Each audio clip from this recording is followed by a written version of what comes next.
Hello, my dear viewers. This amazing story will be very instructive for you. It is very interesting and beautiful. I wish you enjoy watching it. You have no idea how much I love coming to visit you. Olivia looked at the man who was the director of the orphanage. And you are always welcome to. He had two big bags in his hands. The girl always brought a lot of gifts for the children. Today, she had come to please the kids. I'll go to my favorites, she said, and entered the building. Yes, yes, followed by a man.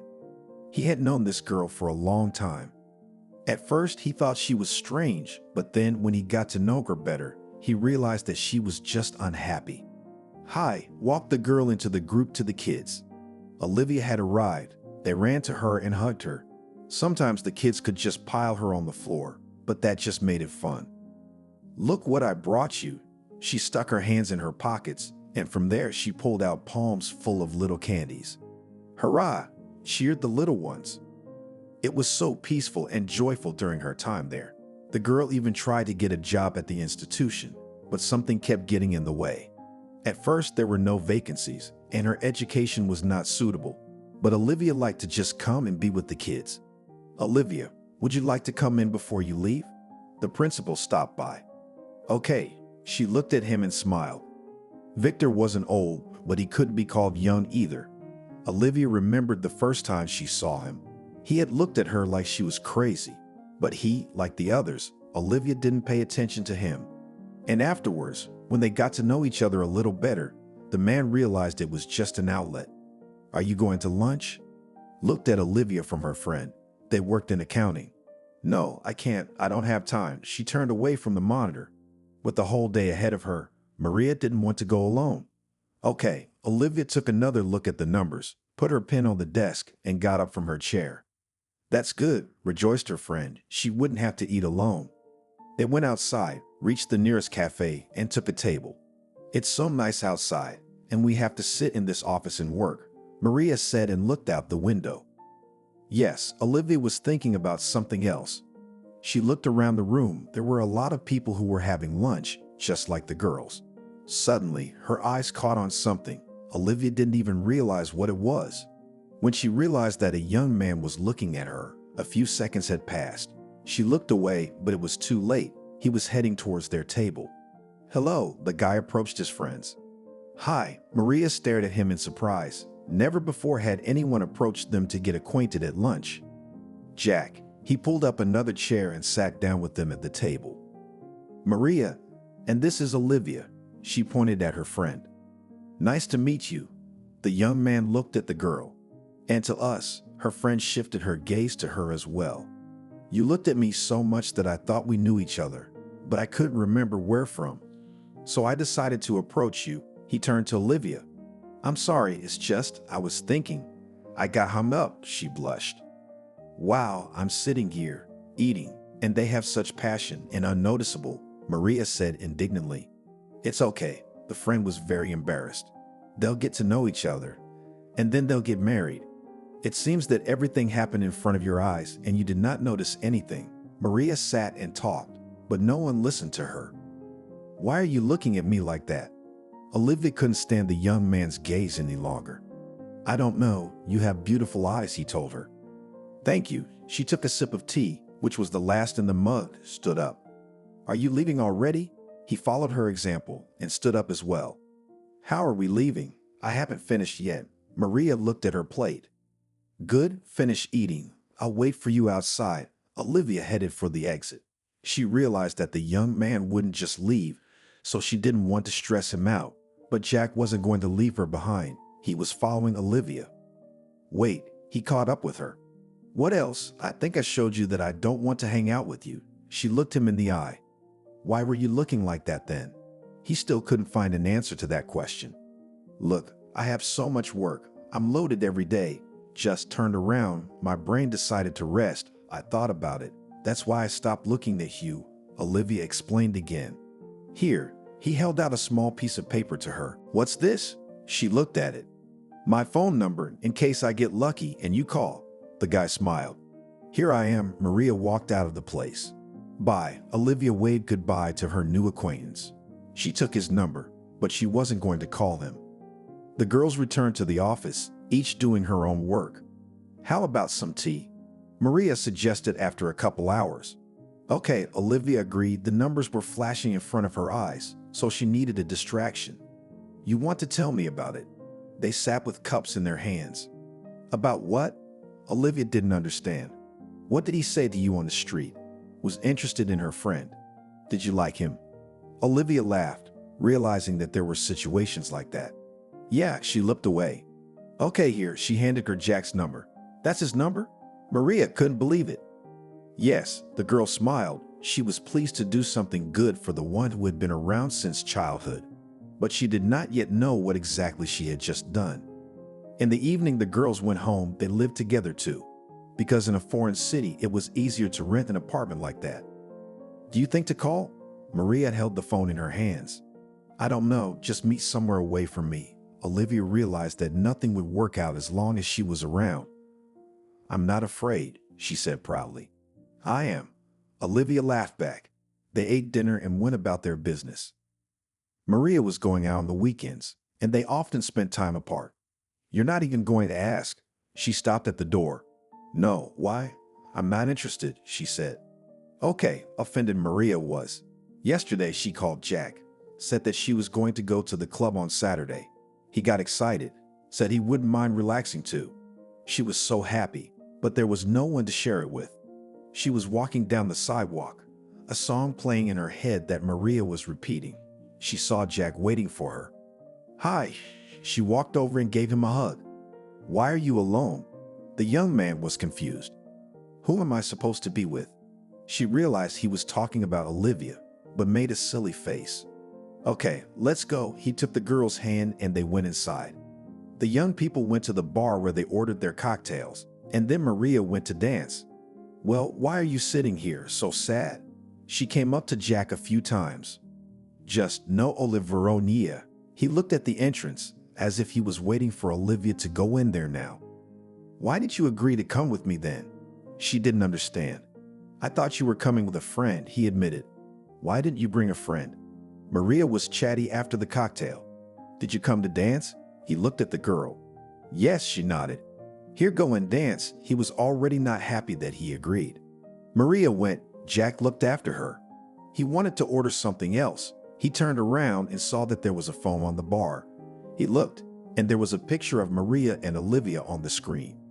The young man realized this was his chance. He quickly went into his contacts, found the number he needed, transcribed it, and returned the phone to its place. Maria, he called out to the girl. What? She came in happy. I should probably go, he said, and showed her that she had left her phone behind. Okay, bye. It's boring with you anyway. She went back, where she found some new acquaintances. Jack walked home. His phone was burning his pocket. He wanted to call the girl, but he couldn't do it all at once. A few days passed, and one day Jack decided to do it. He dialed the number and waited for Olivia to answer. Hello, he heard the phone ring. Hi, he was a little worried. Who is this? Was annoyed with the girl. Olivia, didn't you recognize me? It's me, Jack. He realized that they had only talked once. She might not have remembered his voice. Imagine not. It was audible that she had no intention of talking. Look, don't hang up, Jack pleaded with her. Talk. She was ready to hear him out. Why are you being so negative? He didn't understand it. I don't know. At that moment, Olivia thought to herself, what had he done to her that she was doing this to him? Maybe we could get together and talk. He hoped for a positive answer. Okay, just not today, the girl agreed. Olivia hung up the phone. She sat down on the couch and thought about the young man's words. No one in her life she had never communicated with as much as with him. And then the girl thought that it could be because she had caught his eye and not him. But on the other hand, he had come up to them, hadn't he? She decided that as soon as Jack made an appointment with her, she'd take it. Olivia, she heard Maria's voice. Yes, she looked up. I called you 3 times already. Where are you hovering? Her friend sat down next to her. Jack called me. Did you give him my number? Olivia looked at her. No, Maria thought back to when they were together. Where did he get it then? The girl couldn't figure it out. Well, okay, it doesn't matter anymore. What does it say? Was interested in her friend. Calling to meet, Olivia answered. She looked to see what Maria's reaction would be. The girl didn't want to fight with her about some young man. It's okay, he's a bore. She realized why they were looking at her like that. Okay, Olivia agreed then. She was ready to meet the guy. Hi, he called the next day. Hello, Olivia's mind was no longer as Olivera as it had been a few days ago. So, are you ready to talk to me? He rushed their meeting. Okay, let's go out this weekend. She finally gave in. I'm glad to hear that. They said goodbye, and he disconnected. After the call, Olivia's mood rose. I don't understand you, friend. You don't want to see him and talk to him. And then, so happy after talking to Jack, Maria walked next to him. I don't know what's going on, her friend admitted. They came home. Olivia began to think about where the young man would invite her and what she would wear. It was also important what they would talk about. With these thoughts, the girl went to bed. Did you call? Maria asked Saturday morning. No, Olivia checked her phone. Well, I have to go. She was going somewhere in the morning. Okay, bye. Olivia was in the kitchen getting ready for breakfast. Good luck. Her friend sent her a kiss goodbye. No sooner had the door slammed behind her than the phone vibrated. Hello. She picked up the phone. The screen showed the name of the person she was going out with tonight. Wow, there wasn't even a dial tone, he marveled. The phone was just there, she thought. Jack's about to think she couldn't wait for him to call. What are you doing? The man was simply interested. Having breakfast, the girl looked at the scrambled eggs and coffee that were on the table. How I wish I was next to you right now, he said dreamily. Stop it. Olivia never liked this kind of talk. I'll shut up. I was afraid she'd change from grace to anger again. What did you want? She reminded him that he was the one calling. To talk about tonight. In turn, he reminded her that they were meeting tonight. Yes, I remember. Where are we meeting? She wanted to eat and go to the bathroom. Since you and I don't have any places in common yet, let's go to that cafe where we met, he suggested to her. Okay, I'll be there at 6. She waited for him to say bye and let her finally have breakfast. Are you upset? He wasn't going to be. Jack, if I don't have my coffee now, I'm not only going to be upset, I'm going to be angry, Olivia told him directly. I got it. See you later. He hung up. All day long, the girl had been cleaning herself up. First, she took a bath as she wanted, and after that, she made a few masks on her face. The girl sat in front of the mirror. She looked at herself and thought about how to put on makeup today, or better not to do it at all. Olivia stood up and went to the closet. She had allocated so much time to preparations for nothing. There were so many thoughts. In the end, she ended up wearing a simple dress that she would be comfortable in. She looked at her watch. It was still an hour before 6, but Olivia decided to go to that cafe. She would sit there and order something. The place was crowded. Maybe it was because it was a day off and everyone wanted to relax. You're here already? She wasn't expecting it, so she flinched. Yes, she turned around and saw Jack. Sorry to startle you. He took a seat on the chair that was across from her. No, it's okay. I just wasn't expecting you so early. Olivia couldn't seem to calm down. Did you order anything yet? He saw that there was nothing on the table. Not yet, that was true. The waiter hadn't gotten to her yet. That's good, then we'll order together. He was glad. Okay, the waiter finally approached them and served the menu. The young man and girl quickly chose what they wanted to order, sat, and waited for everything to be brought to them. Maybe some wine? The boy dared to suggest. Maybe, Olivia thought, it would relax her. Jack went to the bar himself, not waiting for anyone else to approach them. After everything was on the table, the young man poured wine into glasses. He wanted to drink to the acquaintance with such a beautiful girl. You embarrass me, blushed Olivia. I remember you talking to me differently a while ago. He winked at her. I don't know why I did that. He winked at her. I don't know why I did that. She didn't say what she thought about it. Okay, let's be serious then. In the cafe, I liked you, even very much. He looked at the girl, and he was pleased that she is now with him next to him and not running somewhere else. My eye was on you for a reason. Olivia smiled. Maybe we could try to build a relationship. He took a risk and decided to ask right off the bat. Out of the blue, she hadn't expected such a turn of events. Well, what do you expect? Jack was smiling. Okay, I suggest we just talk first, and then we'll see, Olivia agreed. They sat there until closing time, Jack telling her who he was and where he was from, and Olivia telling him about her life, though it wasn't as interesting as the young man's. "You don't have to see me off," she said when they were outside. Why was that?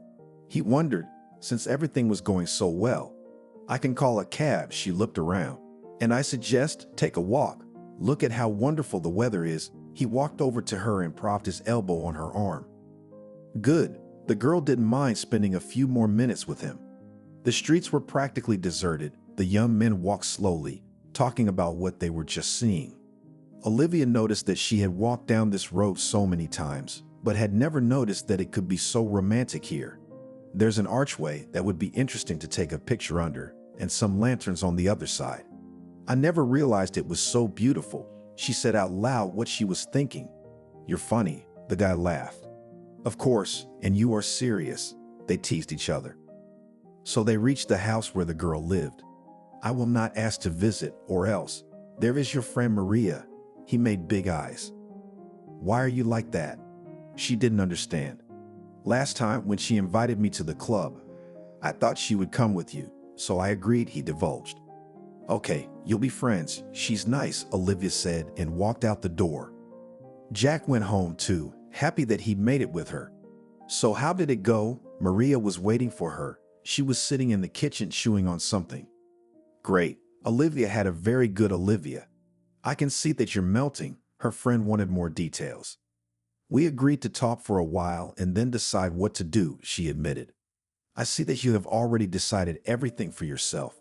Marie became uninterested. She went to the room where she dismantled the couch to go to bed. "And why was I so angry with him then?" Olivia said to herself. She was making the bed too. She didn't want to hear the pink snot her friend was thinking about. That night, Olivia dreamed of her new suitor. She and he were standing under that very archway and looking at each other. In the morning, Olivia was in a beautiful Oliverian state of mind. "Hey, lover, do you want coffee?" shouted a friend from the kitchen. "Yes, now," came the same place. "Well, and how did you sleep?" Maria looked at her neighbor. "Fine, and stop teasing me," she said. Today there was no need to go anywhere, so the friends agreed to spend the whole day at home, finally to do a general cleaning. "Go." Maria nodded to the room where her friend's phone was vibrating and Jack's name was written on the screen. "Thank you," she said, and went to talk to the young man. "Hello," he told her when Olivia picked up the phone. "Good morning." She was glad to hear that voice. "What are you planning to do?" Jack wondered. "Cleaning," the girl admitted honestly. "Do you need my help?" He wanted to meet her for any reason. "Come." The girl was not even going to ask her friend's permission because she knew that Marie and Jack would have to contact. "I'll be there soon," the guy promised. When the doorbell rang, Maria went to open it. She was very surprised to see a huge bouquet at the door. "I take it it's Olivier." She tried to get a glimpse of Jack behind it. "Hey, help me," the guy asked. Now she took the bouquet. They began to choose and try on. 1 second, third. All were beautiful. "No, I can't do this," Olivia said. "Look at this one." The woman brought out another dress. "One is more beautiful than the other." The bride-to-be almost cried. "We've been here for 4 hours. Her friend looked at her watch. "Which one do you like best?" Olivia decided to turn everything over to her friend. "This one," it seemed. Maria just walked over to the dress and poked at the first one that came across. "Okay," she looked at the female consultant. "I don't mind," she shrugged. The purchase was finalized. The dress had to be left to be hemmed. The friends went outside, decided to sit for a while in a cafe. "So, what about the relatives?"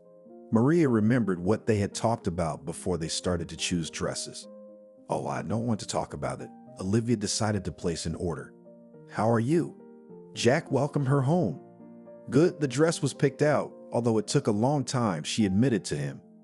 The girl had some excitement, but she didn't show it to anyone.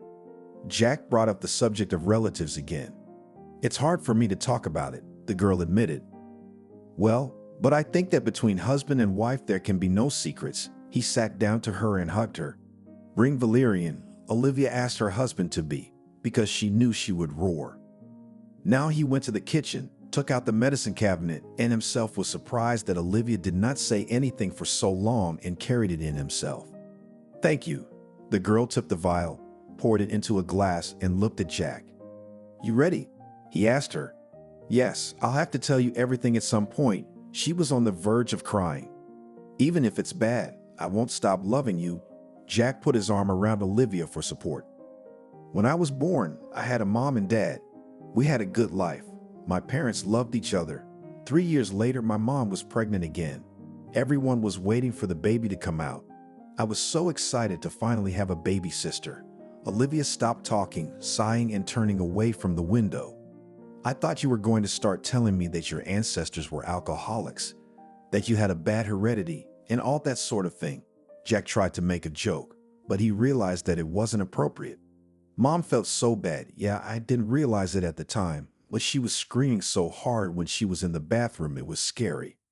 Soon, Dad took her to the hospital, and a few days later, we saw the pink cheap girl that Mom showed us through the window." Olivia smiled at that moment, even though she was a little girl at the time.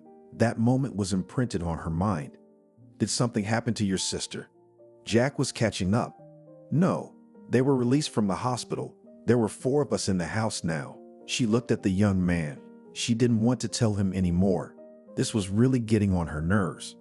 "Okay, if you don't want to, I won't pressure you." There were these realizations going on in the guy's head that it was bad. Now she took a sip of water. Daddy worked at the factory. He'd leave in the morning and come back in the evening, and he'd bring some treats. But one night, Daddy didn't come back. We were little, so we didn't understand anything, but Mommy was crying. Julia was 2 years old at the time, but both she and we comforted Mom when she cried. And then we were left with Aunt Selena for a few days. That was Mom's friend. We liked it at her place, so we didn't even cry. "Did he die?" Jack guessed. "Yes, we realized that years later, and then we used to ask Mommy why everyone had a daddy and we didn't. She'd start crying at those moments, and when we got a little older, we were brought to the cemetery, where my father looked at us from the monument. Tears flowed in rivers." "Why?" Olivia walked out to them and looked at the flowers. "For love." He handed her the bouquet and kissed her. "Mimimi," Maria grimaced. She didn't like the whole showy thing at all. "You love? Take it and take it to the registry office. And what's this?" "Come on, there will be a holiday on your street," hugged her friend. The whole day, the trio cleaned the apartment. Jack took the carpets that were lying here to the street, and there he clapped them. The girls were scrubbing the windows and floors. When everything was finished, Jack suggested a celebration. All together, they went to an outdoor cafe that was in the center of town. "Yes, you're normal, but at first you seemed boring," Maria said as she ate her ice cream. "You too," Jack laughed back. Olivia sat next to him, and he held her hand. From that day on, the young people were always together. Jack would run over to the girls' work in the evening to meet her there. He was always doing surprises for her. "Maria, I need to talk to you." I was sitting in the kitchen with a friend. "About what?" She was cooking something. "Jack and I have been together for 6 months, and I'd like to move in together. Olivia's been wanting to talk about it for years." "Are you suggesting I move out of the apartment?" The girl turned and looked confused. "No, Jack's calling me to his place." She didn't look her in the eye. "Here's one for you." Maria put down the spoon and sat down opposite her friend. "The apartment is paid for 3 months in advance. Live and then somehow you will." Olivia was ashamed that as if she was leaving the one with whom they had been together for so long. "Okay, do what you want." Maria, on the one hand, realized that if it had happened to her, she would have done the same thing. "You won't be offended." Olivia came up to her. "No, it's okay. Just sad." They hugged. In the evening, Jack arrived to pack his beloved's things. He was glad the girls had worked things out amicably. "You haven't thought about answering me yet, have you?" Olivia and Jack were at his apartment. They weren't changing anything today, just being the two of them. "What do you mean?" She lifted her head so she could see her lover. "About the proposal. Jack had proposed a month ago. He bought and given her a ring, but she'd hesitated for some reason. Why the hurry? She didn't understand. "Remember, when I suggested dating, you said the same thing," he reminded her. "Okay, let's do it in the summer." She didn't want to bring it up. Agreed. The guy calmed down when he heard the specific terms. A serious adult life had begun, one that Olivia hadn't had yet. She'd just been friends with young men before, but never moved in together. I want to redecorate a little here, Olivia told Jack. Don't mind, it's all in your hands. If you need anything, just ask. They were young and happy. Hi, Olivia came to work every day in a good mood. Maria was happy for her friend. When do I get to go to your wedding? Her friend had asked that several times. I said summer. Olivia didn't like everyone asking her that. Okay, summer was summer. Her friend didn't bother her anymore. Jack continued to work as well. Now he left the house every day after the delicious breakfast his wife-to-be had prepared for him. He was waiting for the warmth to settle in so that he could start to take care of the wedding. Will Maria help you? He asked when they had already decided on the date. Of course, she was busy sorting out the laundry. Olivia, can I ask you about your relatives? Why you never talk about them? Jack had wanted to ask her that for a long time, but he'd never found the time. And now, just before the wedding, Olivia's having a moment. I don't want to talk about it. She turned away from him. Sweetheart, I don't mind, just tell me, will either of them be at the wedding? He was trying to get the truth out of her by any means necessary. Jack, when the time comes, I'll tell you everything, she cried. With a month left before the celebration, Maria and Olivia went to the store. Again, he asked about relatives. The girl complained to her friend. What about you? They entered the wedding salon. Nothing, as usual, went away from the answer. At this moment, the girls were inside. How beautiful. Maria had already forgotten about what they had just discussed. I feel like I won't choose, Olivia admitted. Why? She didn't understand. If there were 2 or 3 models, and here she waved her hands, pointing at the dresses. Hello, came out a woman who was ready to help. Don't cry, it's all right. The young man pressed her to him. And then some black streak began, Olivia continued, though she spoke with sobs. Will you tell me? It was too late to stop now. Yes, she nodded and took another sip of water. Good, he didn't say anything anymore. He was ready to listen. Mom was working. It was hard for her. She was torn to get us up. We didn't realize it at the time either. When I was 9 and Julia was 5, I wanted to go to an amusement park. My dad had left behind an old car, and my mom had passed her driver's license so she could drive my sister and me everywhere. In the morning, I was hysterical, even though my mom told me that she was very tired and couldn't take us there right now. But I ignored her words, stomping my feet, falling to the floor and roaring. Olivia smirked as she remembered that day. Really? Jack opened his eyes wide. Mom was sick of all of this. She dressed Julia, then told me that we were going to go now. Afterward, the 3 of us walked out of the driveway, got in the car, and drove off. I don't know what happened, but when we were on a busy street, the car skidded so no one would get hurt. My mom pulled over and we hit a pole. Olivia started sobbing so hard that Jack was scared for her. Honey, calm down. He kissed her face, her lips. Julia was screaming because she banged herself so hard, and I was in a stupor because I saw that my mom was lying on the steering wheel with blood on her head.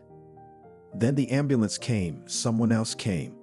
We were all taken to the hospital, and from there my sister and I went to an orphanage. Olivia turned to Jack, her eyes searching for some kind of support. Wow, you poor things. He didn't know what else to say. I was in shock, and Julia kept crying and calling for her mom. Psychologists worked with me, and after a year I felt normal, but Julia wouldn't let me near her. She kept saying only one thing when we met, that I was to blame for my mom's death.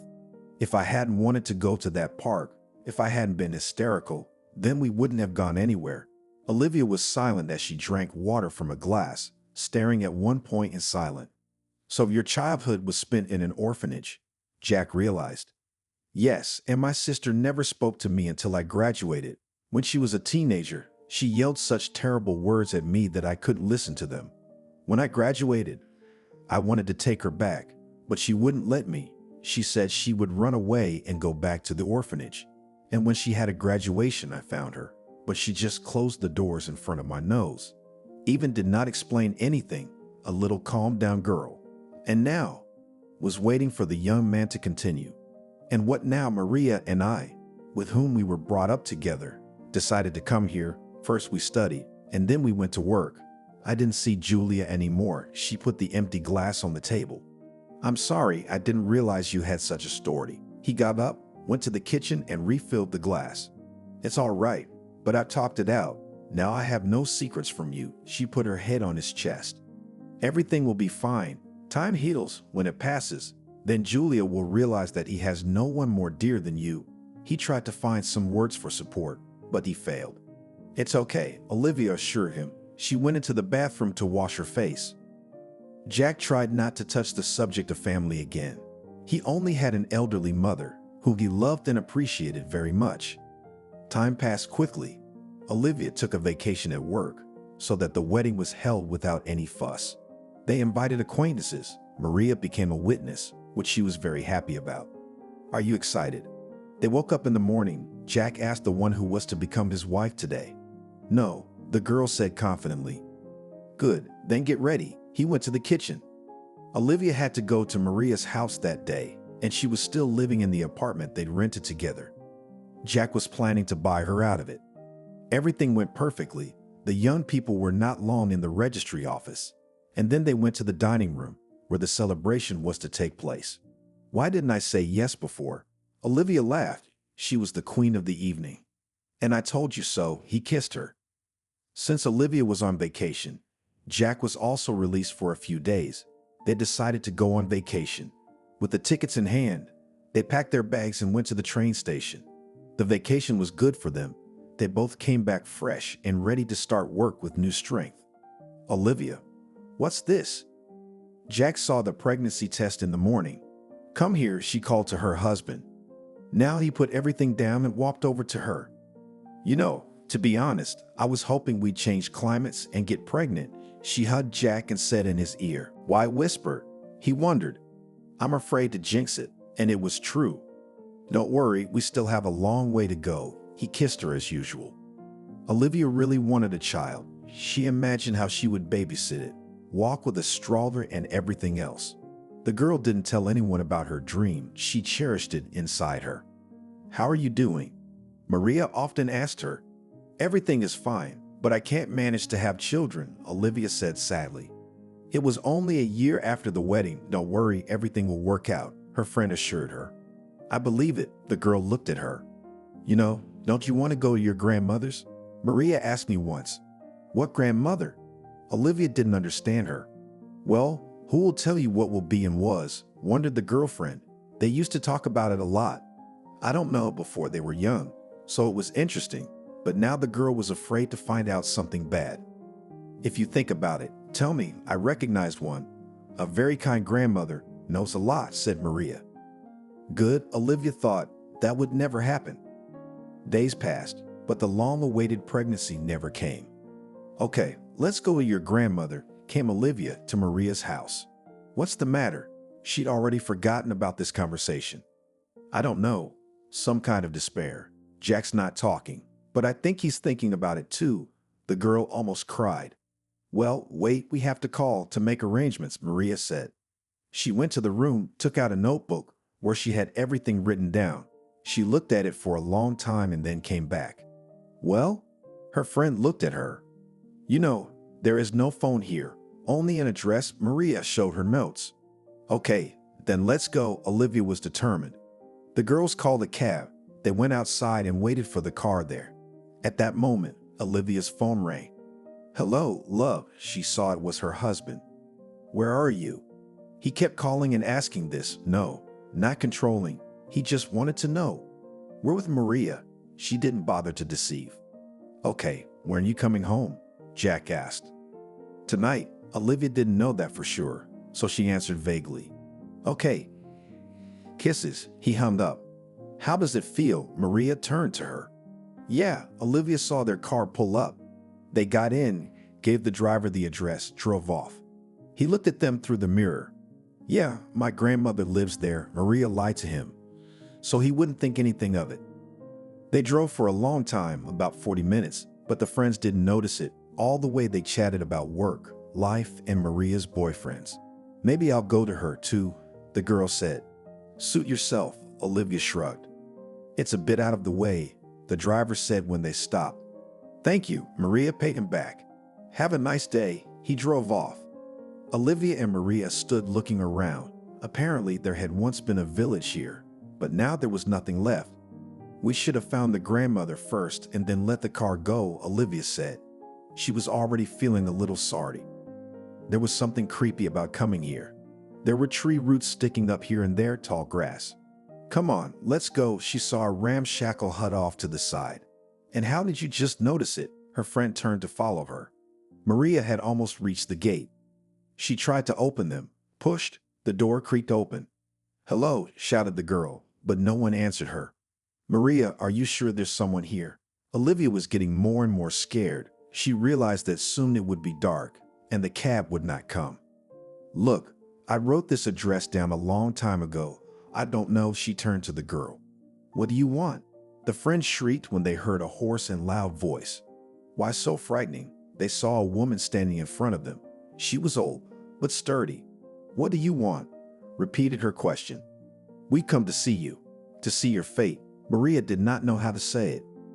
Come in, the woman pointed to the door of the house. And why is there no one else here? The girl saw that there were no more houses on the street. Afraid, simply answered the lady of the house. Hey! The girls looked at each other. They went inside. It was clean. From the outside, the house was low and small, but inside it seemed to be big. You to the room, grandmother showed Marie, and you to here. She sat Olivia down on a chair. After that, grandma spread the cards out on the table and looked at them for a long time. You won't even ask me anything? The girl was surprised. Sit down and be quiet, she shouted at her. All right, she was silent. Oh girl, it's all black at you, not a single bright spot in the past. Somebody's holding a grudge. That's what's causing all the trouble, the woman said. Yes, Olivia nodded, at which point the woman across from her put her finger to her lips. You want a baby, you can't have a baby. She shook her head negatively. How? The girl even jumped up from her seat, because that was the only reason she had come here. Sit down, the witch doctor stomped her foot. I won't sit down. I don't believe you. She went into the room after Maria. The blackness is in you. You need to cleanse yourself, the woman said in her back. Maria, call a cab. Let's go home. She was already dragging her friend back. Happiness will come if you get rid of the blackness, still said the grandmother calm, but loud voice. Yes, let go. Maria broke free from her friend's clinging fingers. Sorry, she was crying. What happened? They stood waiting for the car. I don't believe it. I don't believe it. Olivia almost shouted. Calm down. Her friend didn't know how to bring her to her senses. Why did you bring me here? She yelled. You came to me yourself. Enough time had passed and they saw the car coming. In order not to make it to them, the girls walked to it. Sorry, Olivia sat crying in the back seat. She didn't want to say anything to anyone.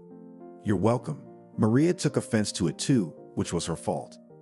They made it to town, the girls, each being driven home. Were you crying? Jack met Olivia on the doorstep.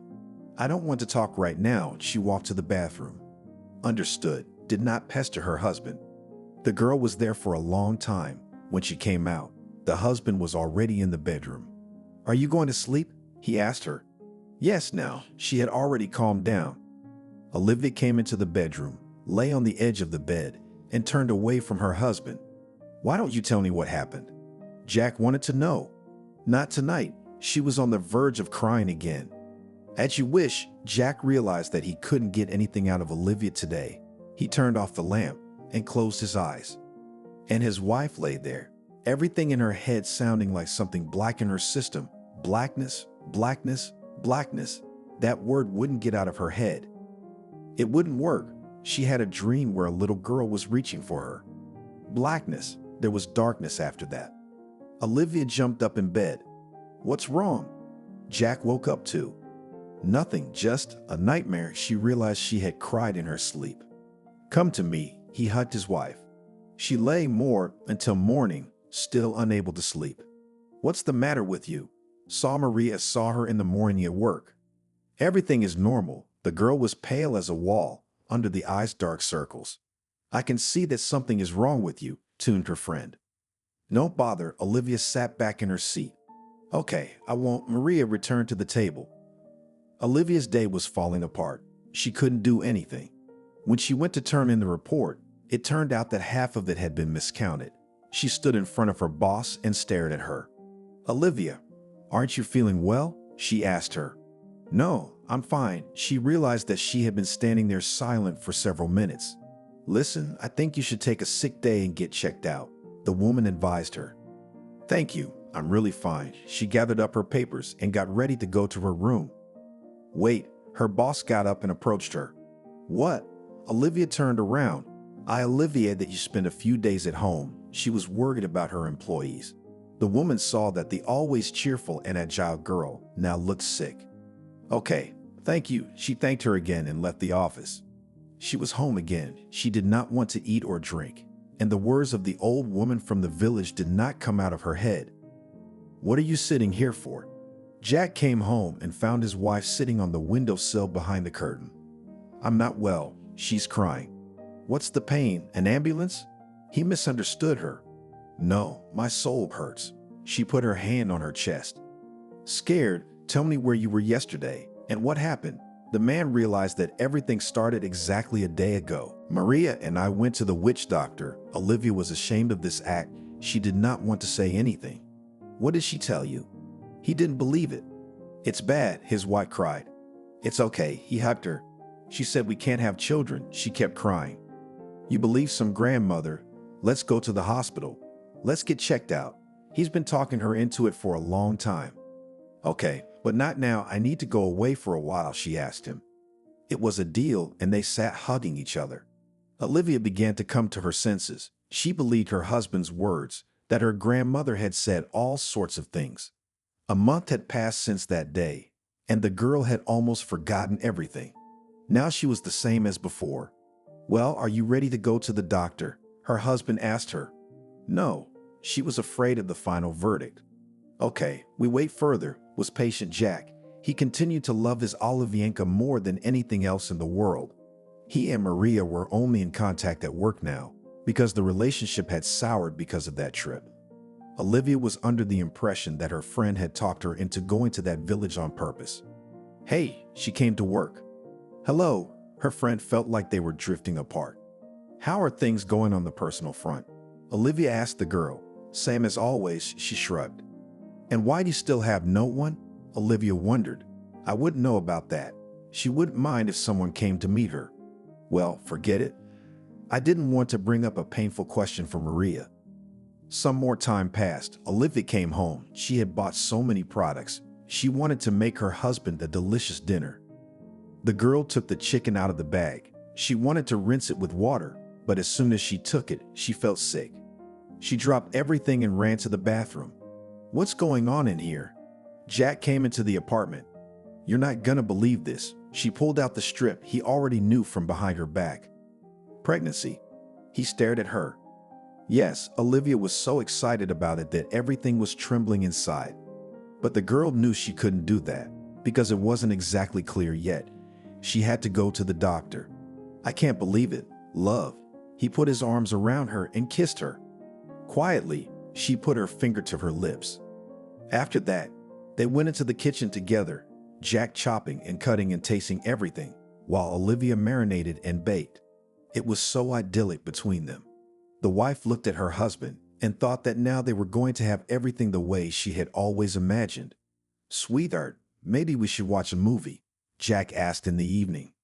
Come on, it had been a long time since they'd had a romantic evening like this. A movie they had watched when they were still just friends was chosen, memories that made their hearts warm now.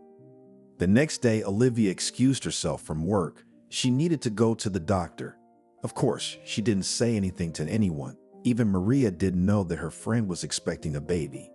The girl walked down the street and thought to herself that she said, the witch doctor was wrong. "Hello, I have an appointment." She came to the gynecological office. "Come in," the woman showed her her hand. She entered the office with an easy gait, sat down at the doctor's desk. "What are you complaining about?" The woman looked up at her. "Here," she put a test with 2 red stripes on the table. "Come in, let's have a look." She pointed to the screen. Okay, Olivia knew it had to be okay. The doctor walked over to her. She was doing her job. Olivia saw that she was frowning. Was something wrong? The patient tensed up. "I don't know, I need an in-depth physical," she said, and wrote something on her chart.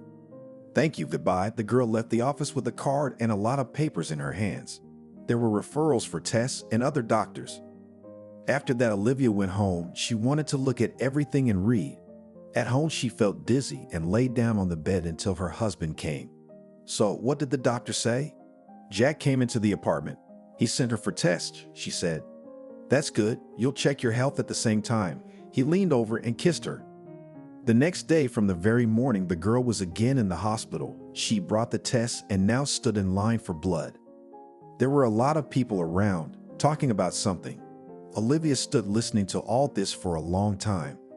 At some point, because of the heat or something else affected her, she just fainted. Everyone in the hallway whispered, started talking, called the doctor.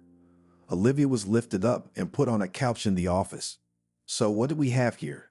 The man in the white coat took the girl's papers. What's wrong with me? Olivia woke up at that moment, dizzy and nauseous. I see, you're expecting a baby, he looked at her. Yeah, she couldn't focus her eyes. They didn't lift her off the couch. They drew blood right there. Lie down until you feel better and then you can go, the medic said. Thank you, she still couldn't recover. Olivia doubted that she would be able to get home, so she called Jack to pick her up. He came quickly. He was agitated. What happened? They were walking outside to the car. It's okay. She just got a little sick. She was stumbling around. We'll get home now. It'll get easier there. You can lie down. He was very caring. They arrived. Jack put his wife on the bed, poured water, thoughtfully, so that she would not get up. The girl lay until evening. She did not feel better, but she wrote it all off to pregnancy, remembered how bad her mother was. So how are you? Her husband came in the evening. Still the same, she looked at him. So tomorrow we go to the hospital. You lie down for preservation and no objections, the man said firmly. I agree, Olivia thought. That's where she would have all the other procedures done. She called her boss, told her everything, and she realized that Olivia was going on sick leave from tomorrow. I don't want to scare you, but the tests came back and they're not good. The doctor came to see her. What's wrong with it? The girl is tense. I don't know yet, but we're checking, the doctor said. After that, Olivia was taken to different rooms, ultrasound, blood again, and some other machines. She was so exhausted, she didn't understand why everything was going wrong. We'll have to terminate the pregnancy, the doctor said after a month. What? That's out of the question. Olivia was still in the hospital. Can you bring your husband in to make this decision together? She tuned out. Okay. The girl picked up the phone. She was sure whatever the outcome, Jack wouldn't agree to an abortion. The husband was at work, but after his wife's call, he quickly arrived at the hospital. What happened again? She looked at the crying girl. Come on, she led him to the doctor's office. There she repeated what she had told Olivia. But that was not all. She looked at the man's face, which was graying before her eyes. Why? He muttered lifelessly. Your wife has a tumor with such a condition. If we make it to delivery, she won't live long. The woman was frank. How can that be? The man was crying now too. We double-checked several times before telling you. She put the documents in front of them. I can't believe it. Looked through some records Jack didn't understand anything about. Take my word for it, the woman sighed. It was late when he got home, and it was as if something had died in him. He knew he had to save his wife, so he agreed to terminate the pregnancy. The operation was scheduled for the next day. At night, Olivia dreamed of that little girl again, reaching out to her. It won't work. It won't work. She heard the old woman's words, and again the tears, the hysteria. Why? She jumped up. It's okay, her roommate told her. Yes, Olivia said aloud, and thought to herself that everyone else was fine, but not her. She lay on the bed with her eyes open, staring at the ceiling. Tomorrow was like an execution for her. She wished with all her heart that this child would come into the world. Let's go. The nurse came in behind her. Now tears covered her eyes. The girl could not see where she was going. After that, anesthesia and darkness. And the little girl kept reaching for her. Get me out of here, Olivia called to Jack when it was over. Okay, he packed up and drove. The unwed parents were heartbroken, but there was no letting up right now. Olivia had so many treatments prescribed that she realized she wouldn't be able to go to work for a long time. You want to drive yourself, or should I drive you? Jack asked her this morning. She didn't want anyone else around right now. The girl went to another clinic where they looked at all her tests and scans and prescribed treatment. Olivia, hello, Maria called her a couple months later. Hello. So she welcomed her a long time ago. How are you doing? Maybe we can meet up? A friend asked. Come if you want. The condition and appearance did not allow Olivia to leave the house. Okay, then wait for her in the evening, promised Maria to come. When the doors were opened to her, she stood looking at her friend for a long time. She was wearing a shawl and very thin. What happened? Did not understand the girl. Come in, Olivia invited her in. They went to the kitchen where she told Marie everything. She just sat there and groaned. How could it be? Cried her friend. This is life. Tears rolled from Olivia's eyes as well. They sat like that for about an hour. Say, do you need any help? The guest inquired. No, she shook her head. Jack is my main helper. Well, if you need anything, then call me. The girl was ready to help at any time. Thank you. They hugged each other as Maria left the house. The treatment continued, but the chemotherapy didn't help. They needed surgery. Olivia thought about it for a long time and finally agreed. Everything was taking a long time, so if Jack didn't come to the hospital, he was at home waiting for his wife to call him. The doctor called him and said that his wife was still under anesthesia, but that the operation had been a success. She was constantly being taken for checkups, tests, and other procedures. But the most important thing that worried the girl now was that the main organ inside her was no longer there. It had been removed so as not to risk it. And that meant that she would never have children again. Maria, can I come to you? Olivia was discharged from the hospital. She didn't want to go home. Of course, her friend was always happy to see her. Olivia gathered everything, called Jack, said that she was released, but she would not return home, and temporarily live with her friend. What happened? Why?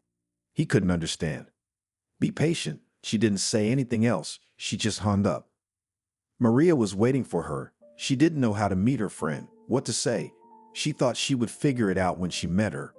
Hello, entered the girl in the apartment where she spent so many happy days.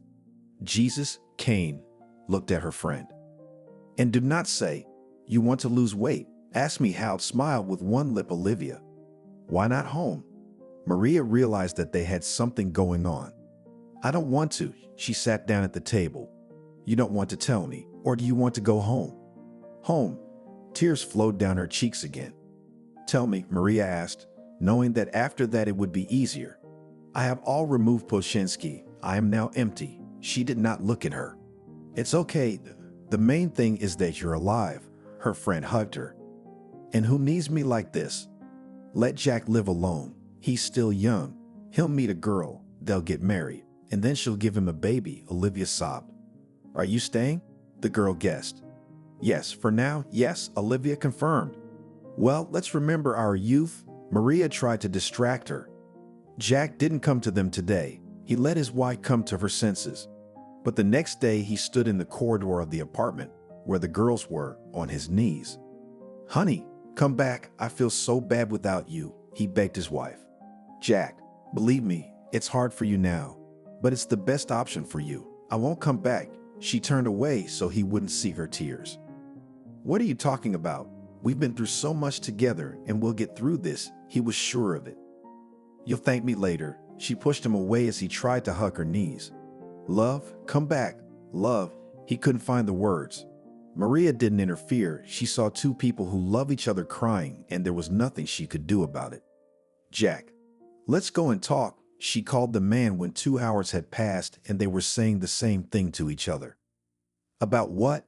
He looked at her with red eyes. Let's go, she called out to him on the landing. When they came out, he couldn't stop looking at the doors, behind which remained the one and only beloved he had chosen for life. Listen, let her calm down. As long as the womb is alive, she will blame herself for everything, Maria pleaded with Jack. What about me? Have you thought of me? I'll die without her, he cried again. Do not die. Do work. A month, 2, 3. She will think about everything, and you will be together again. I advise you, do not file for divorce unless it is necessary, the girl asked. Can I say goodbye to her? He rushed to the door. Write to her. Try to call her. Maybe it will be easier for both of you. She did not let him back into the apartment. Jack was heartbroken. Here she was, just standing in front of him. Alive, yes. Thin, yes, after surgery. But he loves her any way he can. The man stopped by the store on his way home. He made his way to the liquor section. He bought everything he needed there. Then he came home, to where everything was made by her hands. How hard it was. Jack went on a bender. He didn't want to think. He didn't want to see anyone. He just wanted to die. How are you feeling? Maria asked her friend every day. It seemed to her that if she didn't ask, she wouldn't tell her anything. Fine, Olivia answered every time. It was true. As far as her health was concerned, she wasn't sick anymore. Everything was fine. Walking was still hard, but there was no pain. I'm off to work. She kissed her friend and ran off. Maria went on social media, wanting to see what Jack was doing. She missed him terribly, but she realized that she shouldn't give slack. The girl saw that he hadn't been online for a long time. What happened? She didn't know. Maria, do you know what's wrong with Jack? She asked her friend when she returned in the evening. No, I haven't seen him since he came over, she shrugged. He hasn't been online in 2 weeks, she showed her. If you want me to find out, Maria was willing to do anything for her friend. No, he's probably doing it on purpose, Olivia refused. Okay, whatever you say, she agreed. They continued to live and be friends.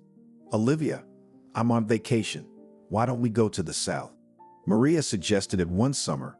Why, I would not refuse. She would now not hurt to breathe the sea air and relax in the warm sea. Then it was decided. Let's go. My friend was happy that she had managed to shake Olivia up. They decided that they would take the train and enjoy the conversation and the views from the window. I can't believe you're with me again. The same Olivia I used to know. Maria couldn't get enough of talking as they traveled. It was always me. You just had to understand me, she answered sadly. Why did you do that to Jack? He was ready to accept you. She decided that enough time had passed to talk about it. Why? Her friend looked up at her. What? She didn't understand. You start talking about him. You know that I love him, and I never hid it from anyone. It's just, it was necessary. Olivia turned away to the window. Maria realized she wasn't going to talk to her again for a while. The girls had arrived. They had rented a place to stay. Now all they had to do was check in, and then they could do whatever they wanted. To the sea? Maria looked at her friend. To the sea, repeated after her. The girls changed their clothes and went to the place where they had not been so much time. They came to the sea when they graduated. Then together they had saved up so that they had enough for tickets, and at least for a shack where they could spend the night. These memories were the warmest. The girls went to the beach and talked about those times. It was good. God, Maria, thank you. Olivia enjoyed the rays that shone directly into her eyes.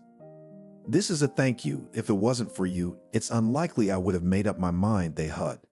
Olivia realized that she had been saving up resentment against her friend for nothing. She still loved her just as much. The girls had only been at the sea for a week, but even that was enough for them to relax. When they were in the city, Olivia realized how lonely she was. At that moment, she decided to visit an orphanage for the first time. Why not? There are kids there that I love so much. They will brighten up my boring life, Olivia said. She still wasn't working. Good, do as you see fit. Maria supported her. When she came for the first time, she realized that the children's smiles and their sincere feeling lifted not only her Olivery, but everything else. Could I come to see you every day? She asked the principal then. Of course, he saw that the girl needed help, so he did not resist. Now, in her city, she was in the orphanage all the time, but when she went somewhere, she did not leave the children without attention, even though they were complete strangers. Maria, I am so happy. Now I have not one child, but several. It's been 3 years since her operation. Have you heard from Jack? Her friend asked her. He probably found someone else. Olivia didn't want to talk about it because it hurt. Jack had changed a lot since he'd gotten out of the state he'd been in for a long time. His mother, who was sick, helped. She called her son and asked for help, and all lately he hasn't had a free minute. He had been following the woman around. The man thought a lot about his life. He never filed for divorce. He remembered what Maria had told him. He never checked in with his wife again. He tried calling, but she just didn't answer. But Jack didn't give up, he waited. Maria, can I ask you a favor? Olivia looked at her. Of course, the woman replied. Can't you go to a place with me? Another question came from her friend. Tell me what the secrets are. She couldn't stand it. I want to go to my sister and apologize to her, Olivia admitted. It's not your fault, she wondered.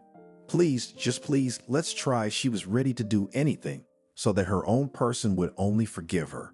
Okay, Maria was ready for anything, just to make her friend feel good. They were back on the train, traveling to where Julia, Olivia's younger sister, once lived. Do you remember the address? Her friend asked. Of course, I'll never forget it. They stepped out onto the platform, and now they were heading for the place where Julia had lived. At the house where the car stopped, the friends got out of the car, paid, and thanked the driver. Ready? Maria looked at Olivia. Yes, she exhaled, and together they walked into the entryway. They knocked on the door, which Olivia remembered from the last time she'd been here, for about 5 minutes, but no one opened it. Maybe it worked, Maria suggested. I don't know. Olivia had been so determined to meet her, and now her fervor had calmed down a bit. Who are you here to see? The aunt asked sternly as she came up to the floor. My sister Julia lives here. Olivia turned to her. You mean lived? The woman they were talking to corrected her. Lived how? Olivia realized she was late. She found a boyfriend and moved out. The old woman spat on the floor. Why do you do that? Surprised friends almost in a voice. It became calmer, and that was here. She did not tell everything in detail. Do not know where? Maria asked hopefully. No, and I don't want to. She went further up the steps. Before we leave here, I want to stop by the orphanage. Olivia looked at her friend. Of course, Maria knew this oddity of hers. They went to the store first, and then they would go to the children's house. But it didn't work out. Maria called a cab. They stood at the entrance as suddenly Olivia began to shake. She bent backwards, which frightened her friend. Ambulance, urgent. She dictated the address into the phone. Maria escorted her friend to the hospital. Doctors said that one day will not do here, so the girl went home alone. She thought a lot about what could have happened, but then left it. Olivia would get better, and she'd tell her own story. Are you okay? Olivia opened her eyes. She realized she was in the hospital. In her mind was that they were going to the kids. I don't know, she didn't realize what state she was in yet. Hello. A young man in a white coat entered the room. Yes, Olivia looked out the window to determine what time of day it was, but was unable to do so. We suspect you've metastasized. He sat down next to Olivia's bed. What? Why would that happen? She stared at him. It happens after surgery, the doctor told her. I don't want you to do anything, she cried. You're against the exam. It was the first time he'd ever seen a patient like that. How much will I have left if it's really what you say it is? She wanted to know the exact figure. No one can say, maybe you'll live a year, maybe 2. But sometimes even a month is not enough. He was not looking at her, but writing or drawing in his notebook. Olivia could not see that. So I have a month if it's really bad. She looked him in the eye. Yes, consider it so. He stood up and quickly left the room. Good, the girl said to herself already. She wasn't going to spend any time here. She considered that only to waste it. Olivia decided this evening that she would spend the night here, and tomorrow she would just leave. She didn't need any treatment. Who needed her? A simple, useless woman who could do nothing for anyone. Goodbye. She walked out into the hospital lobby. Wait, a young girl wanted to catch up with her. Thank you, I don't need your help, Olivia mumbled. She walked out of the hospital building. She didn't know the city, so she had to ask passersby. Excuse me, can you tell me where the nearest bank branch is? She asked. Of course, the grandmother explained everything to her in detail. After that, the girl went there. She knew that there were some savings on the account. She could withdraw them and do a good deed for others. She wouldn't need it anymore anyway. Good morning. She walked into the bank. Hello, can I help you? A young woman came up to her. I want to withdraw money from my deposit. She saw that there was no line. Great, go to this window. She took a ticket for her. Olivia gave her passport. The girl who sat opposite her smiled. She showed and told her everything. The account turned out to be not so little. She had gotten it all, and now happy, she was on her way to the toy store. Give me something inexpensive but decent. I wanted to get a lot of presents. Why don't we go in and have a look? The salesperson was looking at her. Okay, Olivia liked it here. They walked down the aisles. She piled all the things she liked into a cart. With some of the dolls and games, Olivia stopped to see what they were and what to do with them. It's amazing. She would raise her eyes to the woman walking next to her. We didn't have that in our childhood. Yes, the manufacturers have stepped up now, she confirmed. I'll take it all. Olivia pointed to a cart that was filled to the top. Are you sure? The saleswoman couldn't believe that there would be such revenue today. Yes, she nodded. After everything was bagged, Olivia walked out of the store. Still having some money left, she decided to go to a nearby store that sold various sweets. There she bought candy, lollipops, and many other little things. On the street, she called a cab. Where to? The man looked at the bags that didn't even fit in the trunk. To the orphanage, Olivia said confidently. She was afraid that he might not be the only one in the city. But it wasn't. Then the girl exhaled. They successfully reached the place. The cab driver helped unload. Happily, he looked at his passenger with respect. Not everyone like this will buy a lot of things with his own money and then just give them to the children. Thank you, she smiled, because now she was pleased to do good deeds, however, as always. Hello, can you help me? She approached the guard. What do you have there? He looked through the fence. Gifts to the pupils of this institution, she pointed at the building. Now he opened the gate and went for the packages that stood on the sidewalk. Olivia met everyone here, first with the nannies they were the first to come out to meet, and then with the director. Could I not just pass it on, but spend some time with the kids? She asked him. Of course, he didn't mind when such guests came. Olivia entered the group. The children were sitting on the floor, playing with toys. Some were running around, others were sitting quietly drawing.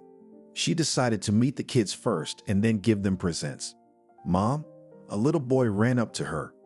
Honey, no, I'm just a good fairy. Olivia knew how children reacted to adults who came to them. Some of them wanted to get them to take her in. Others wanted to gain her trust. But that's not why she was here. What's your name? A girl of about 5 came up to her. Olivia, she looked at her with wide open eyes. And I'm Maddie, she said and put her arms around the girl's neck. Olivia couldn't believe it. This girl looked just like her as a little girl. She pulled her close to her and thought she couldn't leave her here. Guys, I brought you presents. The girl was in a hurry. Where are they? Rejoiced. Now she quickly went to the tutor, told her everything. She only nodded her head, listening to the instructions. Hello again, Olivia panted, as if in a hurry, ran into the principal's office. Thank you, Olivia. He stood up to meet her. Okay, wait, she stopped him. I want to know about the girl Maddie, who was in the group I was in today. Olivia spoke confused and hurriedly because she didn't think she had enough time for everything. Okay, wait, I'll find out now. The man tried to stop her. The man called the tutor. She explained everything to him. The principal only shook his head. So he sat down at his desk and pulled the right folder out of the closet. Maddie. Yes, worried Olivia. Let's see, dropped off at the orphanage, he read. So you don't have any information on the girl? She looked at him with wide open eyes. That's right, he answered, like in the army. I need a list of documents that will allow me to adopt the girl. She looked at the man as if he was her savior. Here, he pulled out a sheet. Thank you. Don't give her to anyone. I'll be back, Olivia promised, and ran out of the office. She was on her way to the train station now. Please, a ticket. She held out all the money she had left. Please, handed her change and the ticket to the cashier. As Olivia boarded the train, she pulled her cell phone out of her pocket, her hands shaking.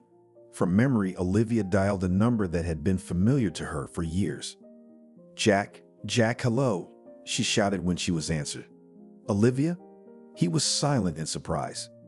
Yes, it's me. She saw that other passengers were already looking at her. She decided to get up and walk out into the vestibule. All of a sudden, what? He was surprised. Jack, can you meet me at the station? She dictated to him which train she was taking. Of course, he looked as if he was ready for that call. Then I'll expect you there in a few hours. She hung up the phone, went back to her seat, and sat there looking out the window. Time stretched very slowly. It seemed like she and Maria had traveled very fast there. And now the train seemed like it was going very slowly. Olivia looked out the window, saw them pulling up, and then her pickup man. "Hi." She stepped out of the carriage. The excited state was gone. She was more calm now. "Olivia." He was walking towards her. Wait, she realized that now the questioning and hugging would start. She didn't need it. "Olivia, I've waited so long for this moment." He wanted to hug her like before. "Jack, I have something serious to talk to you about." She looked into his eyes. "Let's go." He took her hand and led her to the exit of the station. "Listen," she got into the car.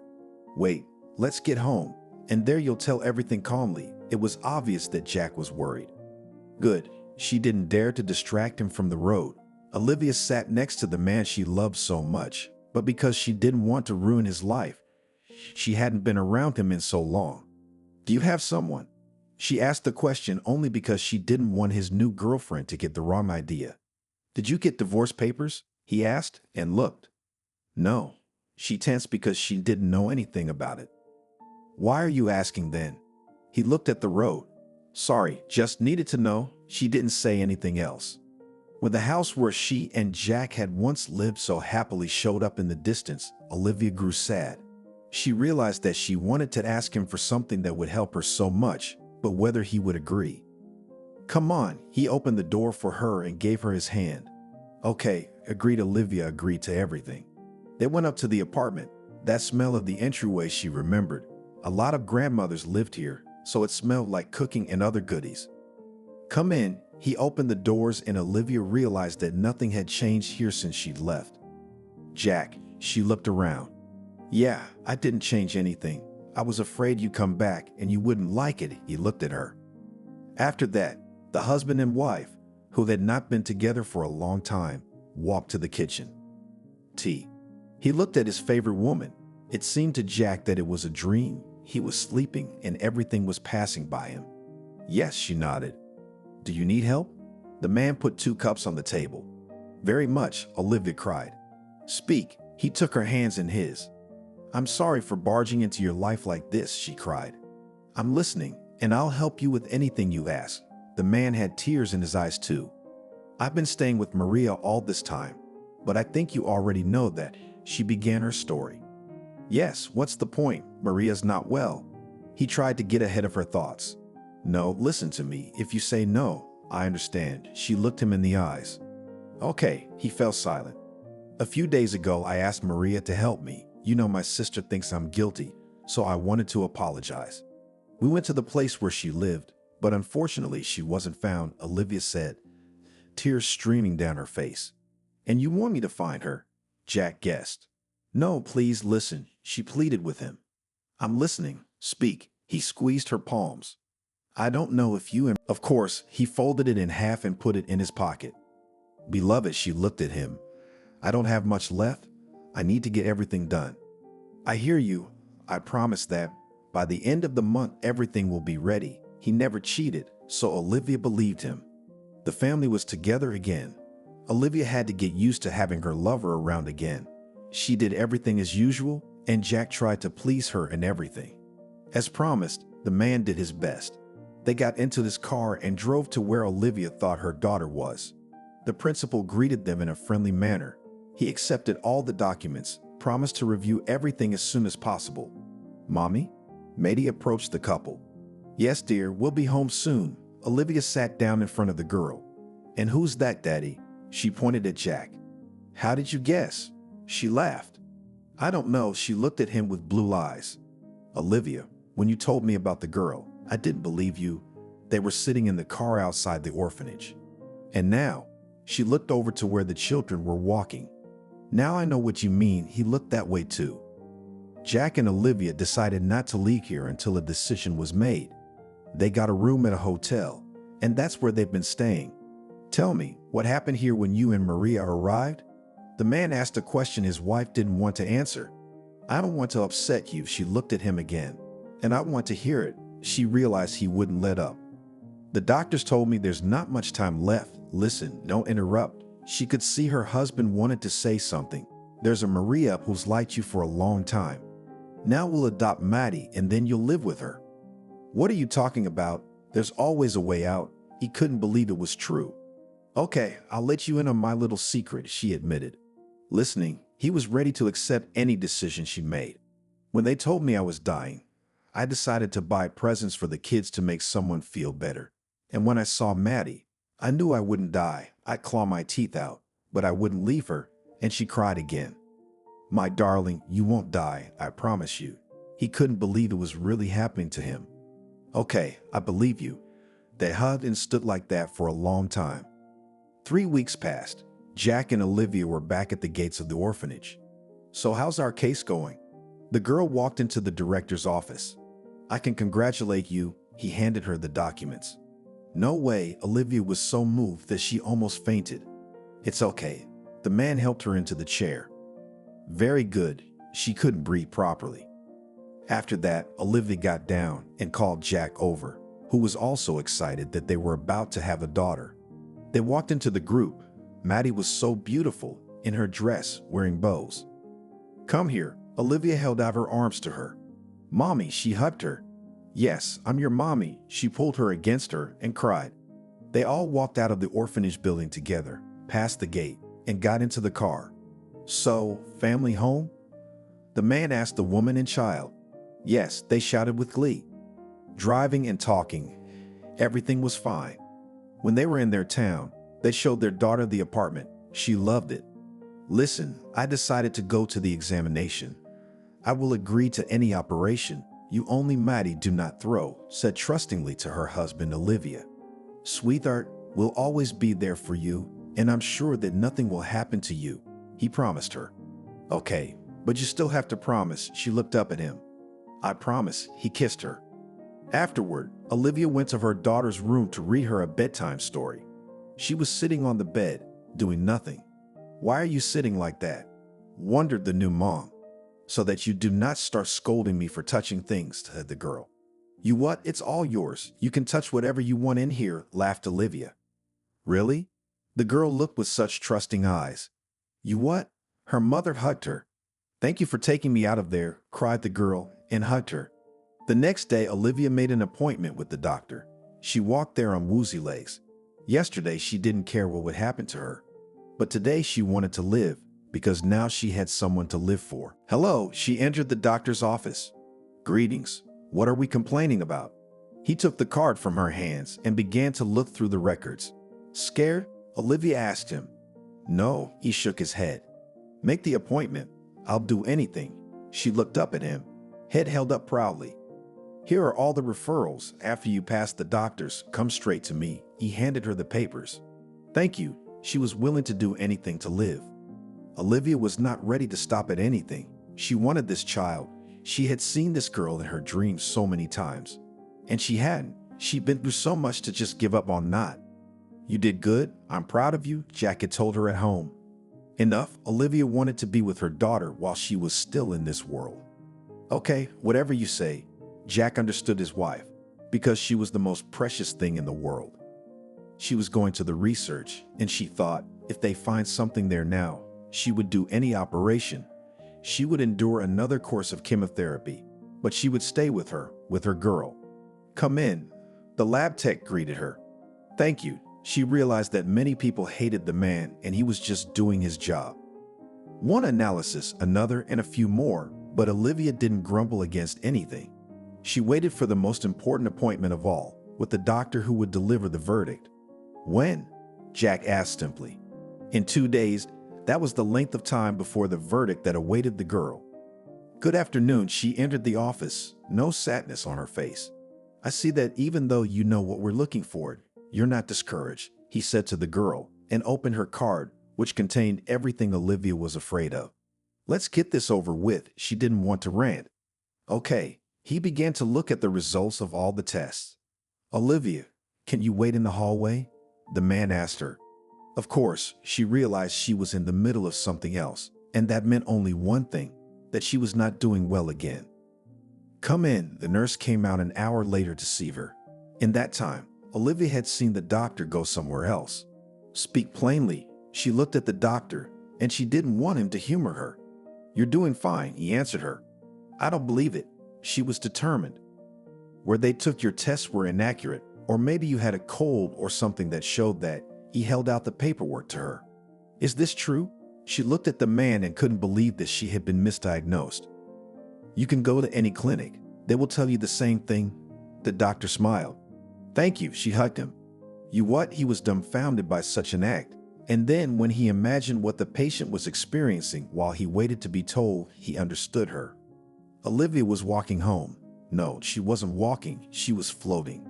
Right now, she wanted to do everything for her loved ones. Maria, hi. She dialed her friend's number. Olivia, I almost went crazy. Where are you? What's wrong with you? She shouted into the phone. Tonight we are waiting for you to visit, she said cheerfully. What visit? Was baffled by her friend. To such, come to the old address. We are back with Jack. Olivia knew how to surprise. I'm in shock, Maria said as if she didn't believe her friend. I'm still in shock myself. Come over. I have one more thing we have to do together. Olivia spoke in riddles. I'll be there in a couple hours, Maria promised and hung up. Jack, she walked over herself, put her arms around him, and started kissing him. What's wrong? He, like his friend, didn't quite understand what had happened. I've been checked. Everything is clean, she rejoiced him. I'm so glad. Be healthy and happy always. With me or with anyone else, he responded to her tenderness. And now for daycare, she announced to her husband. It's too early. They'd never picked up Maddie at this hour. It was a holiday, so the child could afford to be with her parents. Olivia was sure of what she was saying. Maddie and her new parents were home. Maria had arrived. It's been so long since we've sat in such company, she looked at her friends.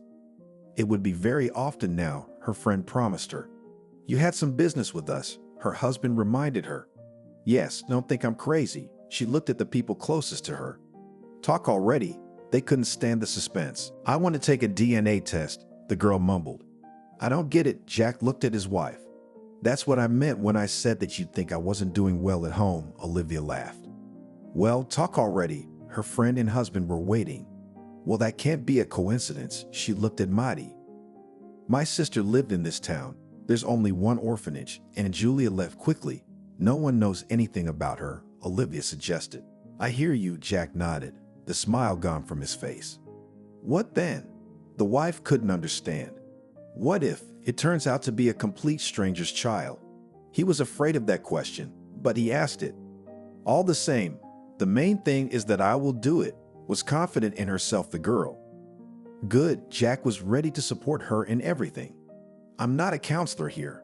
Maria didn't want to participate in something that could make her friend depressed again. We'll do it tomorrow, won't we? She looked at the girl. Yes, Mommy, she smiled. That's it, and I don't care about other opinions at all. Olivia hugged her daughter.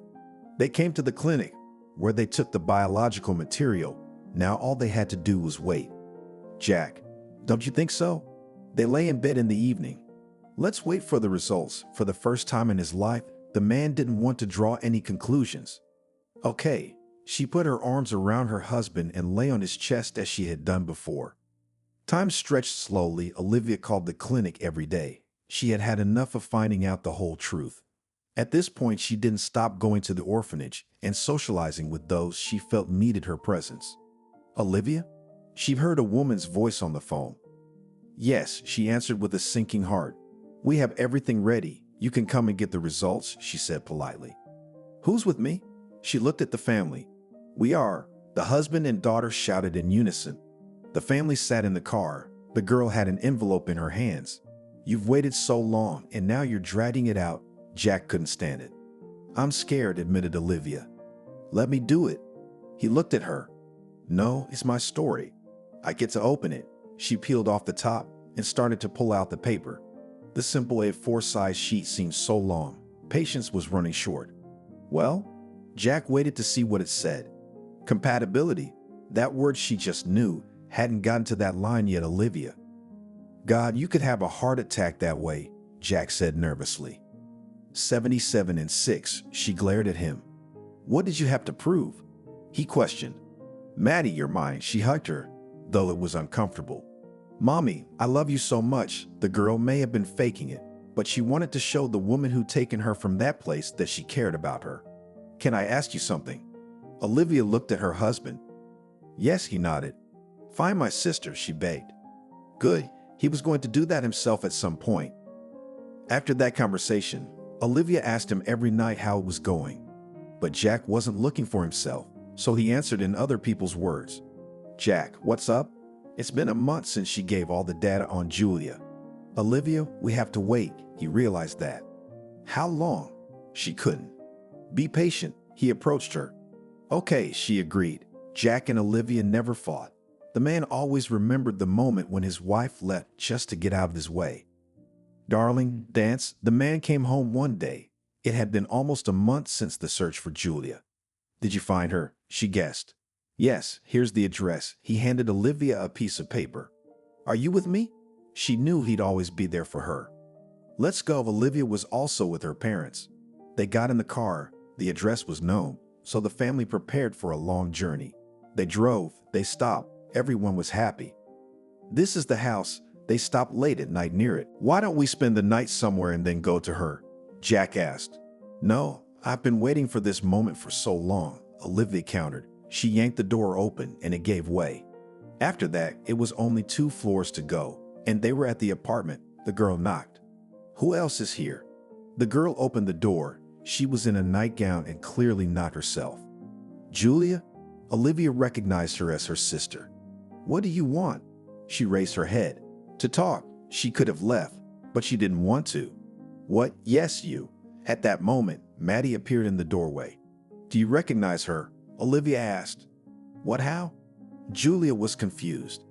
Maybe you could let us in the apartment. The sister was Olivioic. Okay, come on in. After Julia saw Maddie, she couldn't do anything. The apartment smelled musty. Everyone went into the room.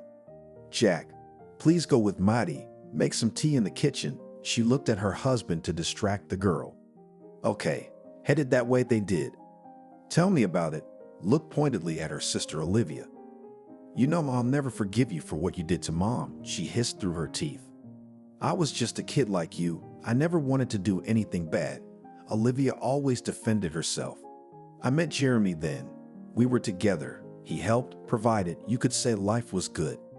Then I found out I was expecting a child. He was happy. He even gave me a ring, a bronze one. But that doesn't change the matter. She paused, looking at the table. There was nothing there. What happened next? Olivia waited for the rest of the story. Nothing. As long as everyone was happy, I was pregnant.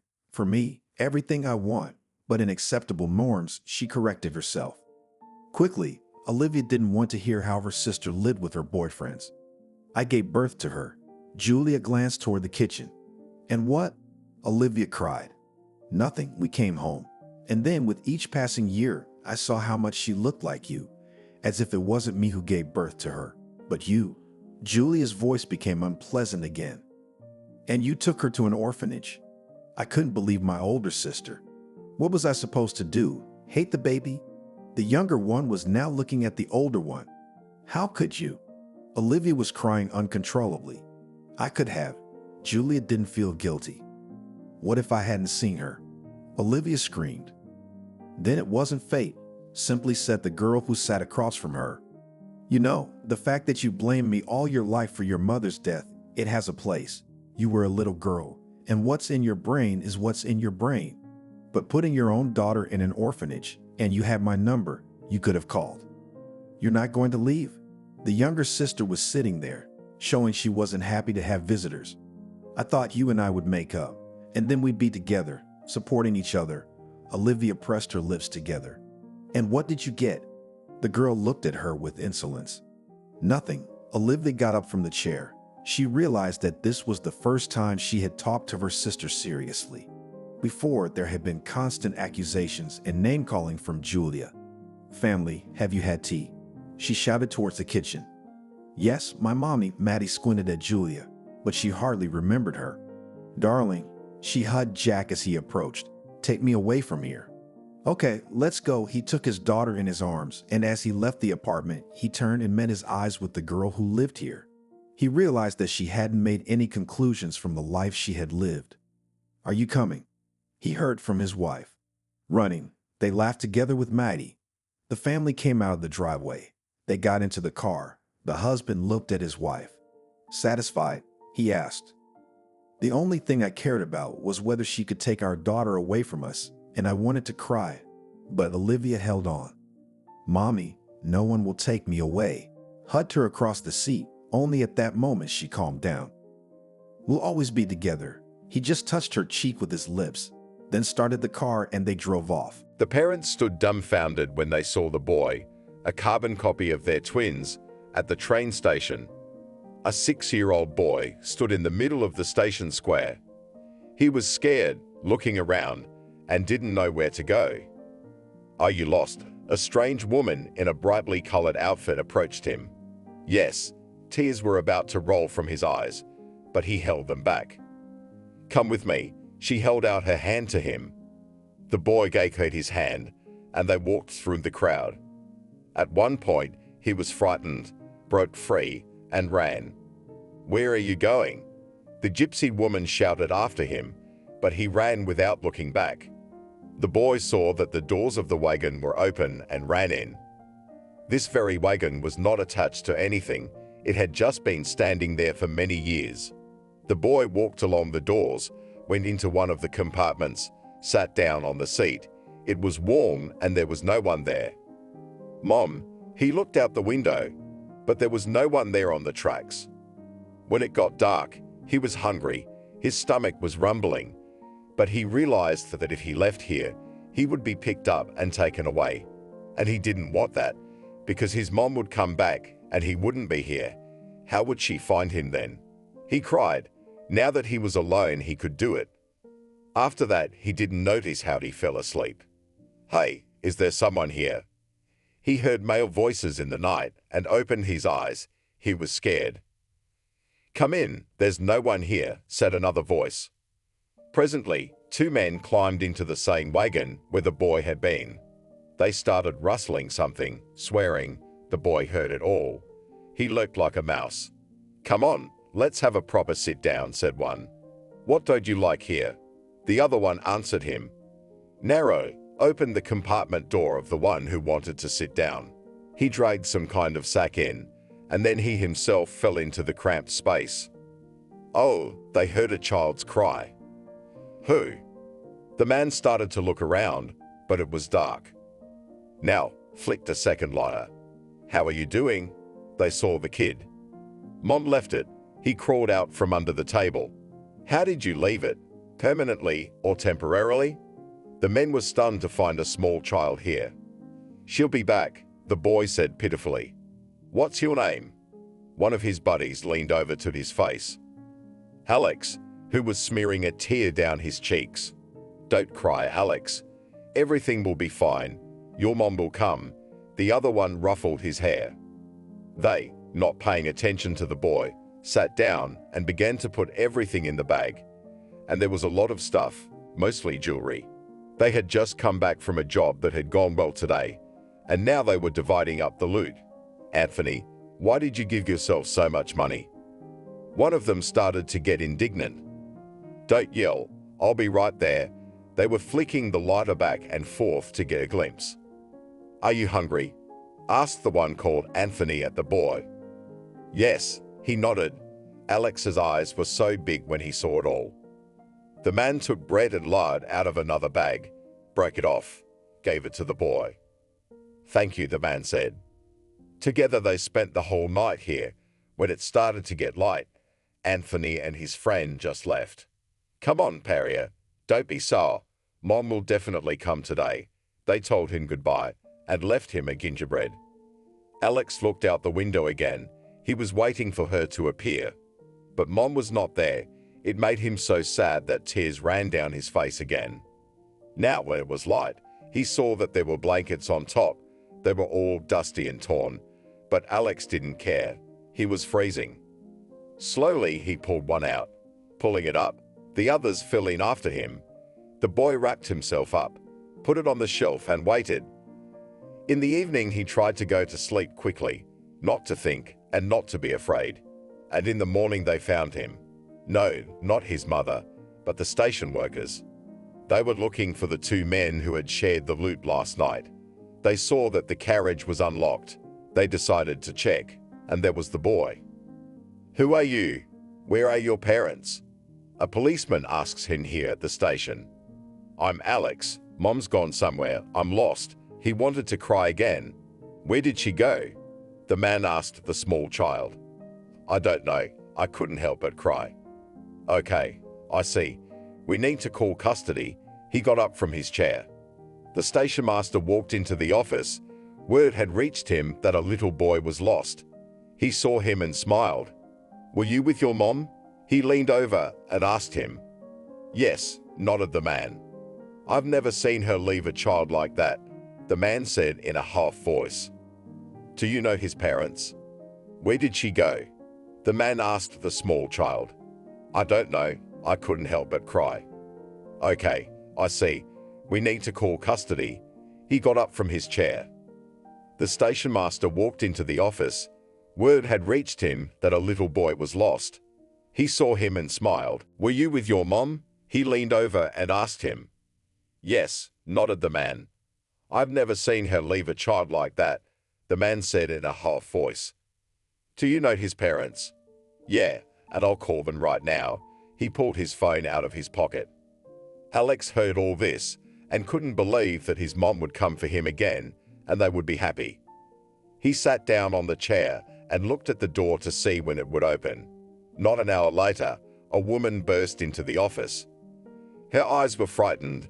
She looked at the boy, and Alex sat and thought that she should leave as soon as possible because she was blocking his view. Katie and Selena met and saw each other for the first time at school when their parents brought them there. The girls immediately sat at the same desk. My name is Selena, she turned to her desk mate. And I'm Katie, the first grader told her back then. Shall we be friends? They both laughed. Yeah, Katie was okay with that. From that moment on, the girls were inseparable. They were always and everywhere together. They went to school, did their homework, and played outside. Their parents were happy that Selena and Katie had formed such a close bond. It's good if they carry that friendship through life, said Sarah, Selena's mother. Yes, they are like sisters, Olga Ivanovna, Katie's mother, agreed with her. The girls really thought they were sisters. If something happened at school, they stood up for each other. One didn't learn, the other gave advice. They did everything together. Come to my place tonight, Katie told Selena. What are we gonna do there? They were already in 5th grade. I don't know, we'll play something. Katie started to remember what toys she had. Okay, just for a little while, or it's a lot of assignments, Selena agreed with her. So they met every night, one or the other. Everything was fine with the girls. They did not think about any guys or discos. They were still young, so they had only toys on their minds. What do you want to be when you grow up? Asked Katie to her friend. I haven't decided yet. I guess I'll be a teacher, she said. And what are you? And I want to become a doctor, the girl answered with such a serious look. Oh, they say you have to study to be a doctor for a long time, Selena said smartly. It's okay, I'll help people later, Katie was sure of it. Time moved on. Now that the girls were not so young that they could go anywhere, their mothers decided to send them on vacation. They found out what vouchers were available, and for the summer the girls went to one big and famous camp in the south. They had a good time there and came back happy and tanned. How did you like it? Their parents asked them. Of course, if there are vouchers for next year, make sure we get one. The girls knew they wouldn't be bored. As the new school year began, Selena and Katie were still just as inseparable. Will you come over to visit tonight? After school, Katie asked. I don't know today. It's back to school tomorrow, her friend told her. Come, I'll show you something, Katie told her conspiratorially. What? Selena even got curious. When you come, I'll show you. Her friend didn't bother to tell her everything. Selena came home. She couldn't even imagine what Katie wanted to show her. Everything she had in the house she had seen a long time ago. Then the girl remembered that Katie kept talking about some kind of basement. She said that when they moved, her parents had shoved everything she had into that basement. Maybe she had gone to that very basement, and now she wanted to show it to Selena. She quickly did her homework, left her mom a note saying she had gone to Katie's, and went outside. Her friend didn't live too far away, so within 10 minutes, Selena was at her place. Well, what's there? Intrigued, and you can't tell. She couldn't wait to find out what Katie had found and wanted to show her. Come on in, I'll show you, smiled her friend. Selena went into the room where her grandmother offered her tea. The girl agreed because she knew that the woman made very tasty scones. While the grandmother went to the kitchen, Katie called the girl into a small room. They sat down at the table, and her friend took out an iron case. What's that? Selene didn't understand. I'll tell you a story, you won't believe it, she told her. My parents and I decided to dismantle our basement because there was a lot of junk taking up space. I asked to go with them, and we went. Just starting to tell Katie, as at that moment Grandma came in and put 2 cups of tea and a whole plate of scones on the table for her. Thank you, they answered her with glee. Eat to your heart's content. Grandma left the room and closed the door behind her. So when we were in there, I saw my old toys, dolls, railroad, and all that stuff. But I wasn't interested in it anymore, so we put it all in boxes and took it out to the yard. But there was still a lot of stuff in the basement, and when we went down there the second time, Dad said we should throw out the old dresser. Mom and I started pulling out the drawers to make it easier, and in one of the drawers I saw this box. I was so curious, I picked it up. But I couldn't open it for a long time, Katie continued to say. And what? You never looked into it? Selene wondered. She couldn't believe it.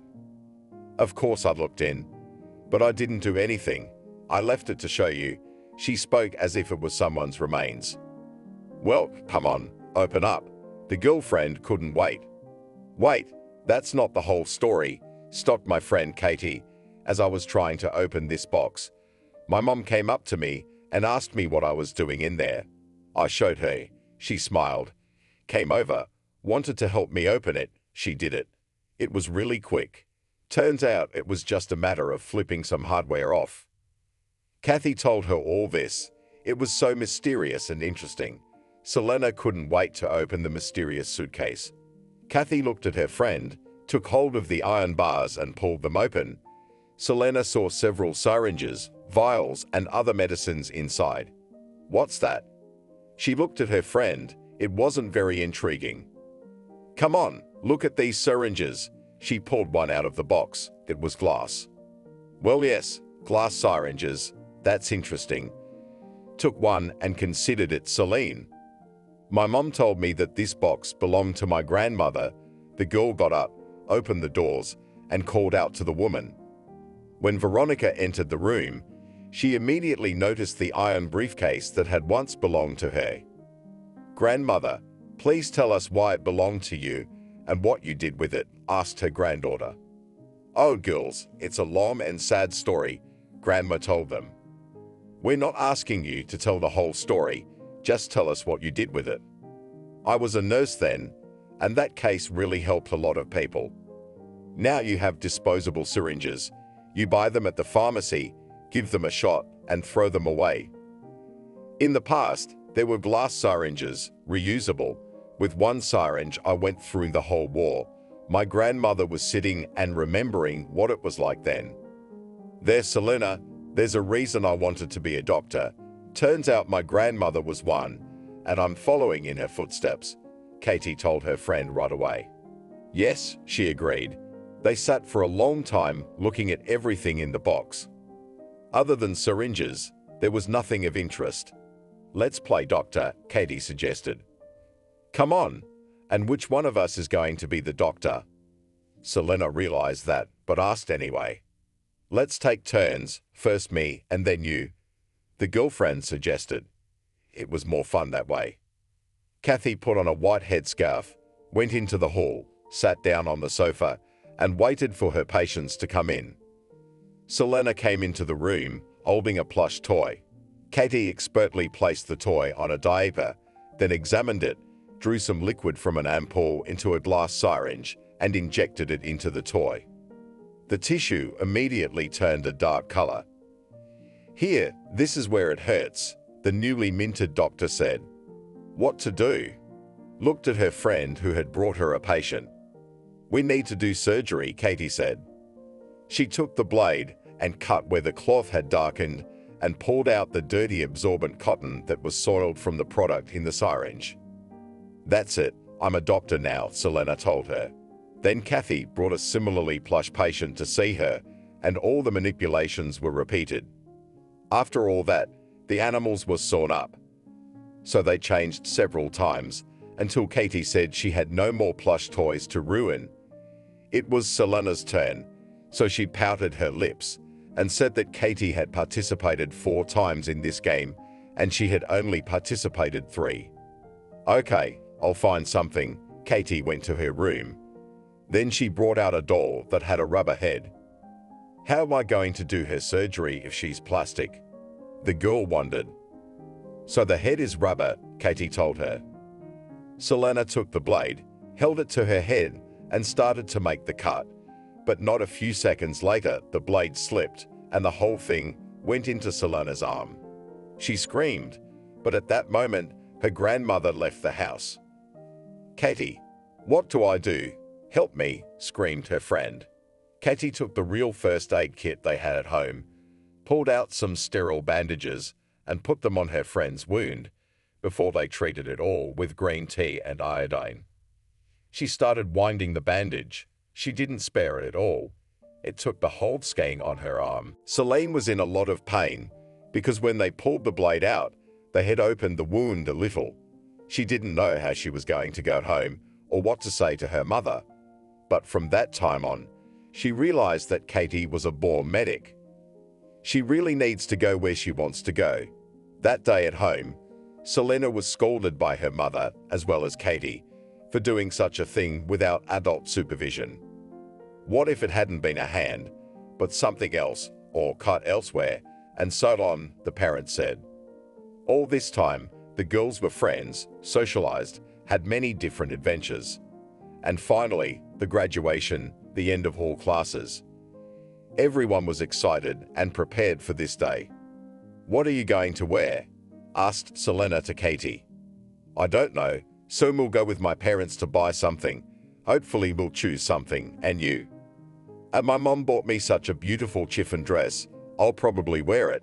Selena said, come on when? Katie wondered. She began to remember the last time they had met. It had been in March, and her friend hadn't told her anything then. Just recently, maybe a month ago, now when I was leaving, he said he was coming to visit. Selena remembered Mickey. She felt sad. Wow, girlfriend, we'll be at the wedding soon, laughed Katie. Wait to talk about the wedding. You need to study a little, laughed that one. There was the whole summer ahead of us, where we could walk around and do the rest of our own things. At the end of July, Selena's young man arrived. Mickey, hi, she greeted him. How I missed you, he hugged the girl. Come quickly, I'll introduce you to your friend. Couldn't bear to do it, Selene. They came in behind Kathy, sitting in her yard. I knew you didn't pick bad people, Mickey said of Kathy. Of course, how could I do that? Since I only ever have the best people around me, she giggled. In the evening, Mickey had to leave, and his girlfriends went to see him off. When will you come next time? The girl asked him. I'll probably already wait for you. September is only a month away. It's very hard for me to get out, the young man replied. There in town, he helped his father, moonlighting for him. Okay then. See you later. She kissed him on the cheek. Mickey climbed into the electric train and sped off into the distance. Man, Selena, he's so handsome, her friend told her. Are you jealous or what? Selena even hesitated. No way, what jealousy, just happy for my friend. Katie took a little offense. Come on, let's go home, she took her hand, and they walked down the sidewalk. The month went by very quickly, and the girls were away at school again. Mickey asked Selena to move in with him, but she refused. She was comfortable in the dormitory. Maybe it was fear of the young man's parents or something else that was stopping her. What if you and I got married? Mickey said. Well, when we get married, then we'll see. She wasn't going to do anything yet, no big moves. On New Year's Eve, the girl wanted to go home. She knew Kathy would come too. But Mickey said that Katie should come to their place and Selena should stay here. Selena didn't know whether to agree to that or not, but when she called her friend, she talked her into it, just as she had talked Mickey into it. The guy's house was packed with all the company, and his parents were there too. And after the chimes, he put a box in front of Selena. "What is it?" She looked at him with frightened eyes. "Selena, marry me," he told her with a huff. "Mickey, I knew you would do that. But it's still early. We're only in our second year. There's still so much studying to do. Why rush?" She couldn't understand. "So what would your answer be?" He seemed to miss everything she had just said. "Of course I agree, but I think it's very early." She stood up to him. "Oh, kids, I congratulate you." Mom got up from her seat and hugged them both. Katie was happy for her friend too. Selena still insisted on having the wedding in the summer when school was over. Mickey agreed to wait. And so, the next session was over. Selena came back to her place. Kathy was waiting for her at the entrance. "So, friend, when's the wedding?" she asked. "In 3 weeks, as if you didn't know." "Yeah, of course I know. It's just good to see you." They hugged. After that, the hassle began, which was very enjoyable for both girls. Dress, veil, shoes, everything was there. But then the argument began over where the wedding event would be held. Mickey insisted that everything was in his city because he had friends and acquaintances there, and not only him, but also his parents. Selena, on the other hand, said that she wanted to do it in her town, where all her family and friends were. Eventually, the young man relented. Selena was glad that he did. Waiting for the wedding and preparing for it lasted so long, and the wedding itself flew by in an instant. No one even noticed what it was. "I hope we'll live in that town," her husband asked her after the wedding. "Of course we study there," she laughed. "Should we get an apartment or both your parents' house?" Of course, if money allowed, could rent an apartment. Selena was afraid to talk about it because she thought the guy would think she was mercantile. "First we'll live at my place, and then we'll find an apartment," he concluded. Good, Selena agreed. She had more worries now. Not only did she have to go to school, but she had to do everything at home to please her mother-in-law. At some points, the girl just wanted to lie down and lie down. She was getting very tired. "You're lying down again?" Her mother-in-law told her, even though Selena had just laid down after scrubbing the entire apartment. In general, the woman had a nose for it. As soon as her daughter-in-law sat down or dozed off, she was right there. That's it, I'm getting up," the girl reluctantly said, got up, and went to do her business. After the 3rd year, there was an internship. Selena decided to do it in the same city where she and her husband lived, although it was easier to get a job in her hometown. But as Mickey had said, that was the way to do it. "Aren't you coming over?" Katie called her. "Probably not. I'll do everything here." Selena regretted it too, but there was nothing left to do. "Then I'll visit you for another day," Katie said firmly. "Okay, we'll be waiting," the girls said goodbye. Life went on as usual.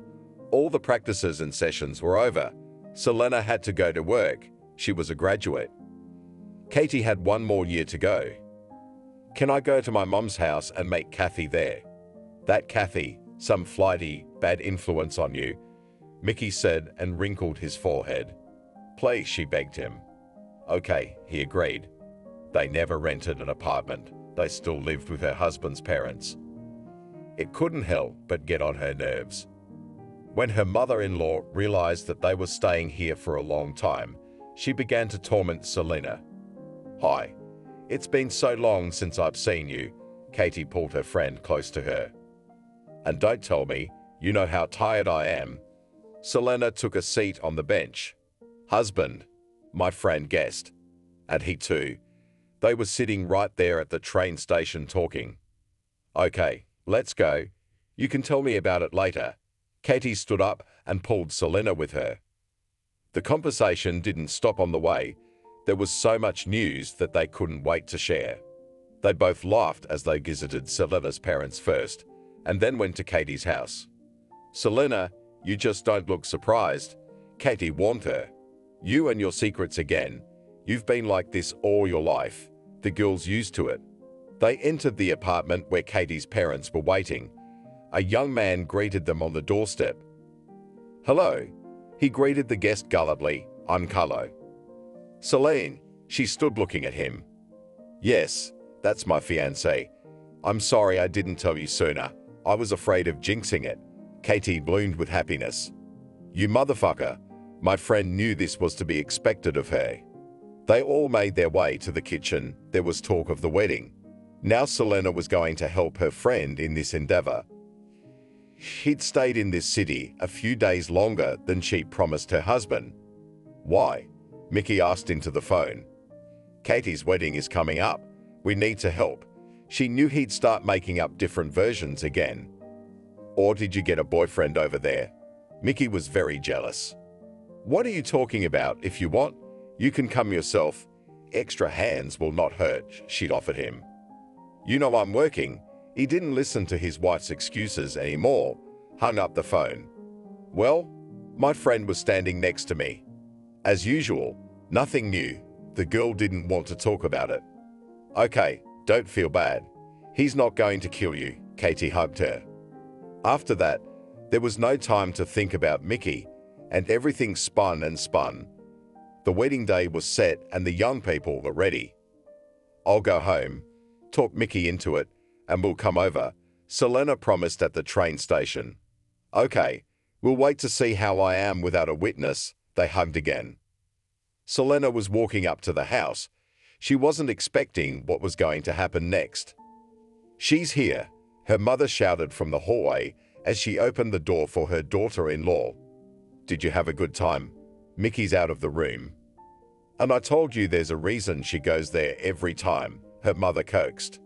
"Come on, first of all, my parents are there. Second of all, my best friend's getting married." Selena didn't even get to take her shoes off.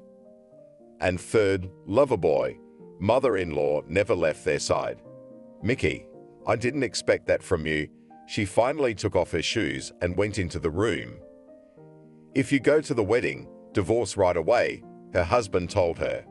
Then the divorce. She wasn't going to ditch Katie. "There, see how quickly you agreed. And you said you had no one there." He jumped up from the couch. "I don't have anyone there."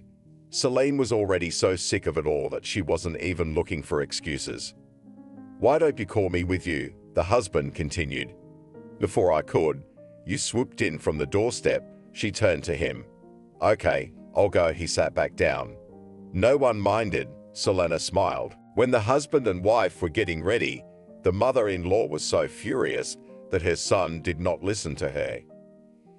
She talked about how her daughter-in-law had no shame or conscience, but no one paid attention to her words, which made the woman even angrier. "I thought you weren't coming," but Katie was home doing her bridal makeup. If you knew what it was like back home, Selena didn't even want to remember it.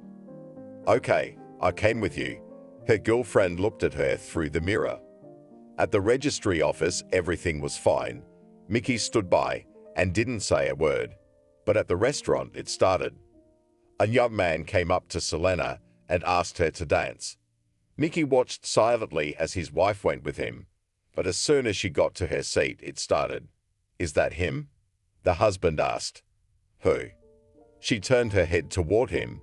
Then she realized and shook her head negatively. "I see. So, with me you do not dance, and with anyone," went indignant young man. "Did you invite them?" They'd start fighting.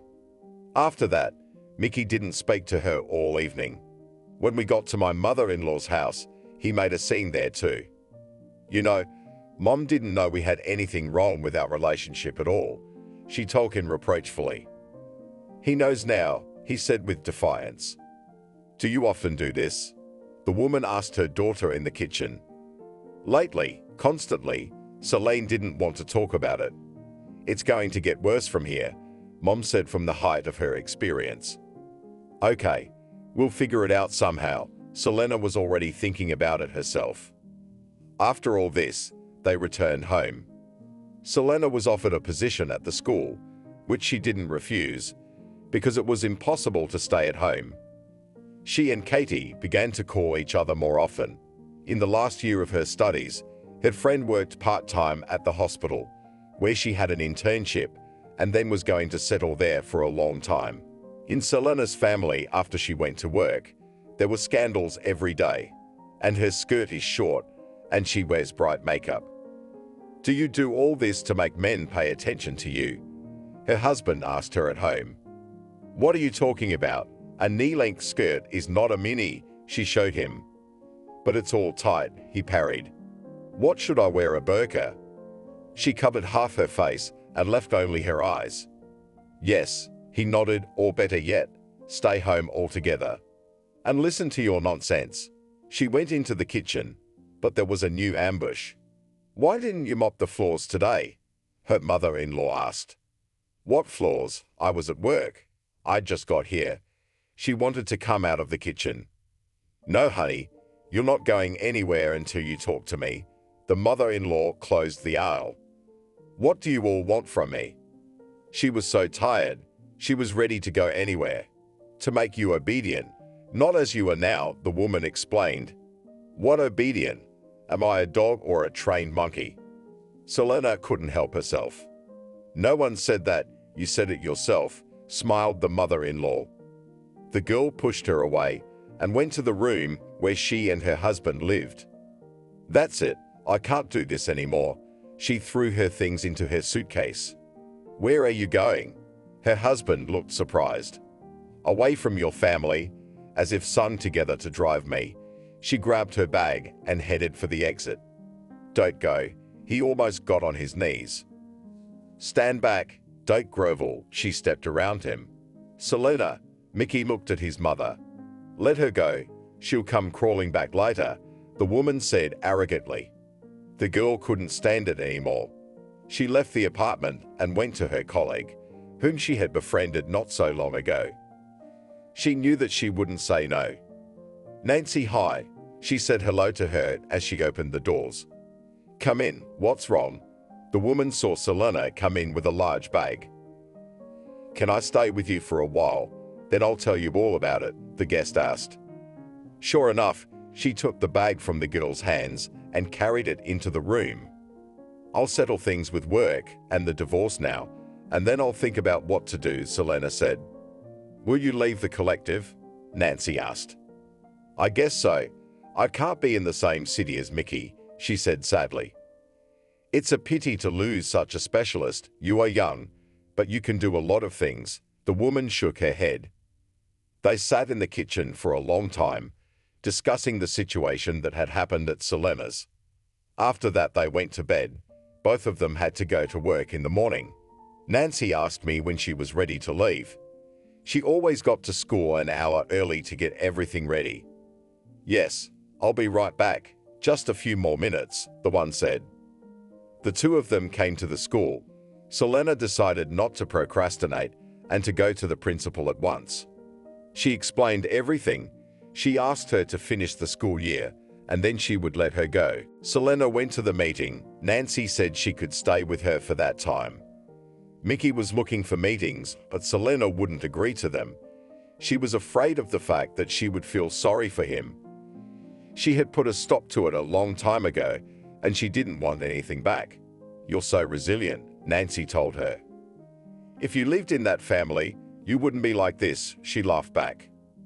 She filed divorce papers, with only a year to go until the end of the year. After that, Selena was thinking of traveling to the city where she was born. Don't forget, they were saying goodbye to Nancy. Of course, she left her address and phone number with her. It was a shame to say goodbye to the staff.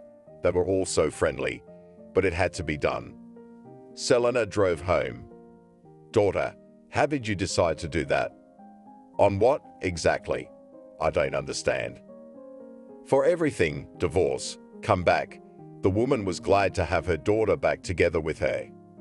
I don't know, but it had to be done at some point. Selena didn't want to bring it up. "Are you going to get a job?" my mother asked. Of course, Celine looked up at her. "Not sitting on your neck." "Okay. Do you want me to call Sarah?" The woman wanted to help her daughter. "No, I want to do it myself. I've done it before," she denied it. Good. The mother was glad to have such a mature, sensible, and independent daughter. As she planned, so she did. The very next day, Celine was already sitting in the principal's office. "Sarah, I wish I could work at your school," Selena told her. "Of course, I'd love to take you, but not now. All the seats are taken so far," the woman regretted. "Okay, I'll wait. As soon as something becomes available, call me immediately." She wrote a phone number on a piece of paper. After that, the girl went home. There was nothing to do at all. Katie didn't come for the summer this time. She went straight to work after she got her diploma. Selena was envious that her friend was doing so well, married well, and found a job right away, but she tried not to think about it.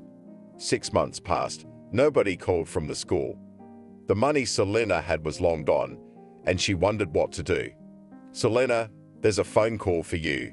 Her mother put her on the phone. "Hello," she approached. "Selena, hi, it's Harvey, your classmate, remember?" A male voice gibbered in the receiver. "I remember not parts of it," she grumbled. "I found out that you came to our city. I have John, my son. He is going to the 1st grade today, cannot study." Again quickly spoke the young man. "Is it that bad?" She thought, wow, he was the most inconspicuous kid in his class, and he's got a kid going to school. "No, we just want to be safe," he said with a pleading tone in his voice. Good, she thought. Why didn't she think of that before? Not for free, of course, but how much? He continued with his quick story. "Oh, I don't even know. Bring as much as you think you need, and I'll find out later and tell you." She thought it was the first time she was doing it. Maybe it wouldn't work out yet. From that date on, children began to enroll with her. Of course, she couldn't take many, but she had a few regulars. And why go out to school when you can earn money at home too? Her mother praised her in the evening. "I'm so tired." Selena sat eating soup. From the children? The mother guessed. No, the loneliness, the work, all of it. "It's just so monotonous," she sighed. "Call Kathy, go visit, see how things are going," the woman advised. Indeed, Selena had forgotten all about her friend because of her work. And she was good. She had only called a couple of times in a year. Maybe she has her own business and problems there since she doesn't call or come over. Selena thought, calling or not calling. No one is going to hit you over the head. Just call, and that's it, the woman insisted. She herself saw that it was time for her daughter to rest. "Okay, it's late now, and tomorrow I'll be sure to get a girlfriend. If I'm lucky, I'll get a little vacation." She spoke her thoughts aloud. That was fine. Her mom was glad she'd pointed her in the right direction. "Kathy, it's been so long since I've heard from you," she called the next day to a friend. "Selena, hello, how many years, how many winters," rejoiced her friend at the call. "You know, I wanted to come to your place. What do you think about it?" "Of course, what are you asking? You and I are like sisters," agreed to Taz's proposal. "It's settled then, wait. I'll be there the other day." Selena didn't want to discuss anything over the phone. She knew they would talk about everything when they met. For a few more days, the girl accepted students who went to her. After that, she announced that she was going on vacation and cancelled all classes. She packed her bag. A day later, a train was waiting for her, which would take her to her favorite friend. "And I've been waiting." Katie opened the door. "Hello," they hugged. While Selena was dealing with her problems with her husband and her job, there were a lot of changes in Katie's life too. She got a job, just like she said her husband loved. He got a good job too.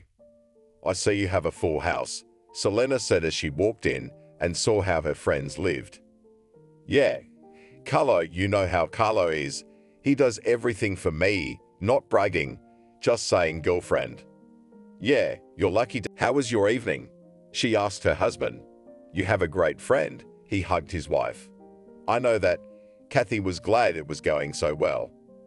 She went to her room and lay down as well, needing some sleep after a night on duty.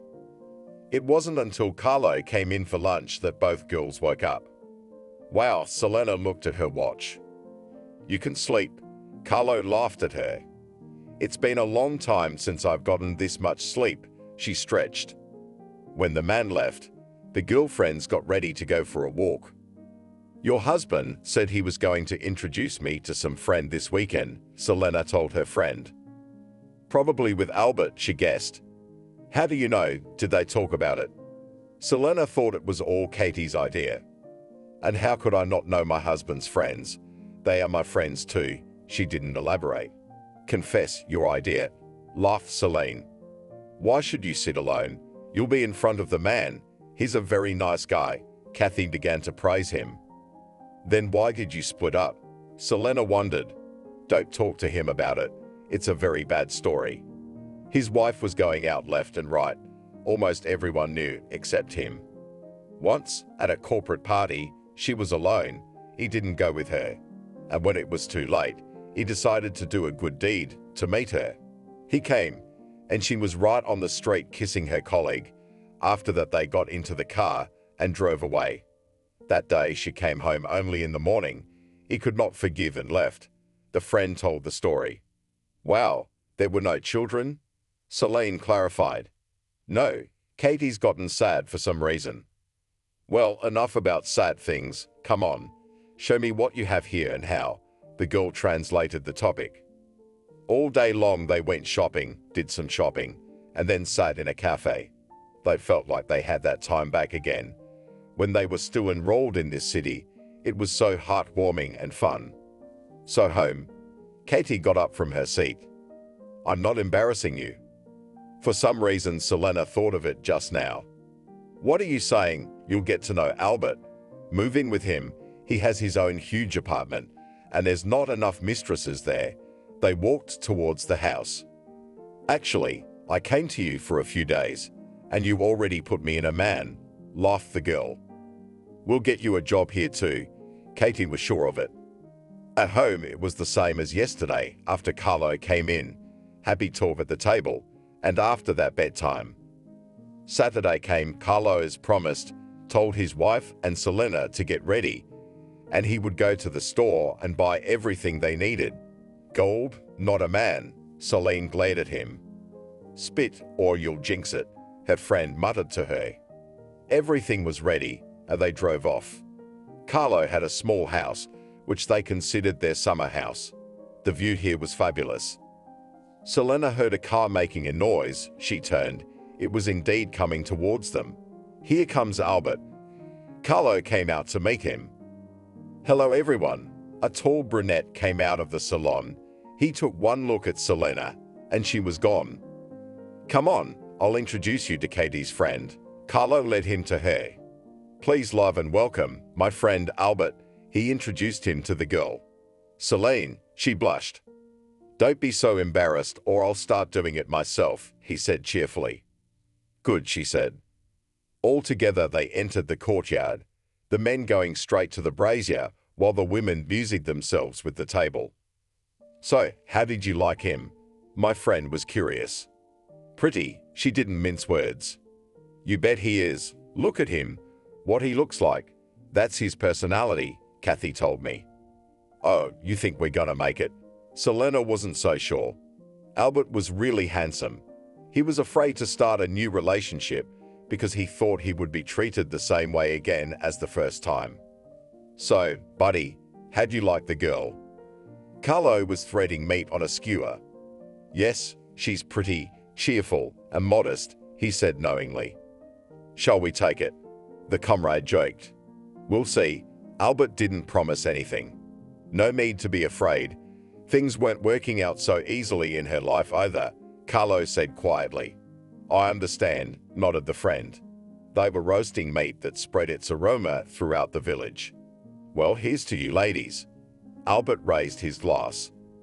"And we're rooting for you," the girlfriend said cheerfully. "Selene, let's go talk." He offered her his hand. "Let's go." She looked at her girlfriend, who winked at her. They went to the swing set, which was right there on the grounds. They were both silent as they walked. "Did you come here?" He saw her sitting on the swing, walk over to swing a little. "Yeah, I hadn't seen Katie in a while, so I thought I'd meet up. Selena liked it here." "How long have you two known each other?" Albert wanted to know everything about her. Since first grade, once they sat at the same desk, they had never parted again. Selena smiled. He had already rocked her enough. "Carlo and I went to school together too," the young man admitted. "You're interesting." Selena didn't know why she said that herself. "We'll meet again. Why'd you go away?" He was curious. "Yeah, I'll be staying at Katie's for a while longer." Selena looked in their direction. "Carlo said you wanted to get a job here," Albert wondered. "They're the ones who want me to stay here." She hadn't had time to think about it yet. "And you?" He stopped the swing. "If only with you." She didn't realize how she'd said those words out loud, just thinking about it. Perhaps the wine was playing tricks on her. Albert froze. He couldn't find anything to answer. He just stood there looking at her. "I'm sorry," she's on her feet. "No, nothing." Still his stupor hasn't passed. Selena went back to her friends. Now she was cursing herself for her language. Maybe Albert would think she was imposing and wouldn't want to talk to her anymore. What happened? Wondered the friends as they saw that the young man had remained standing there by the swing and Celine had come back. "I'm such a fool." Almost crying, the girl said. "Explain normally what happened. Did you have a fight?" Katie couldn't understand.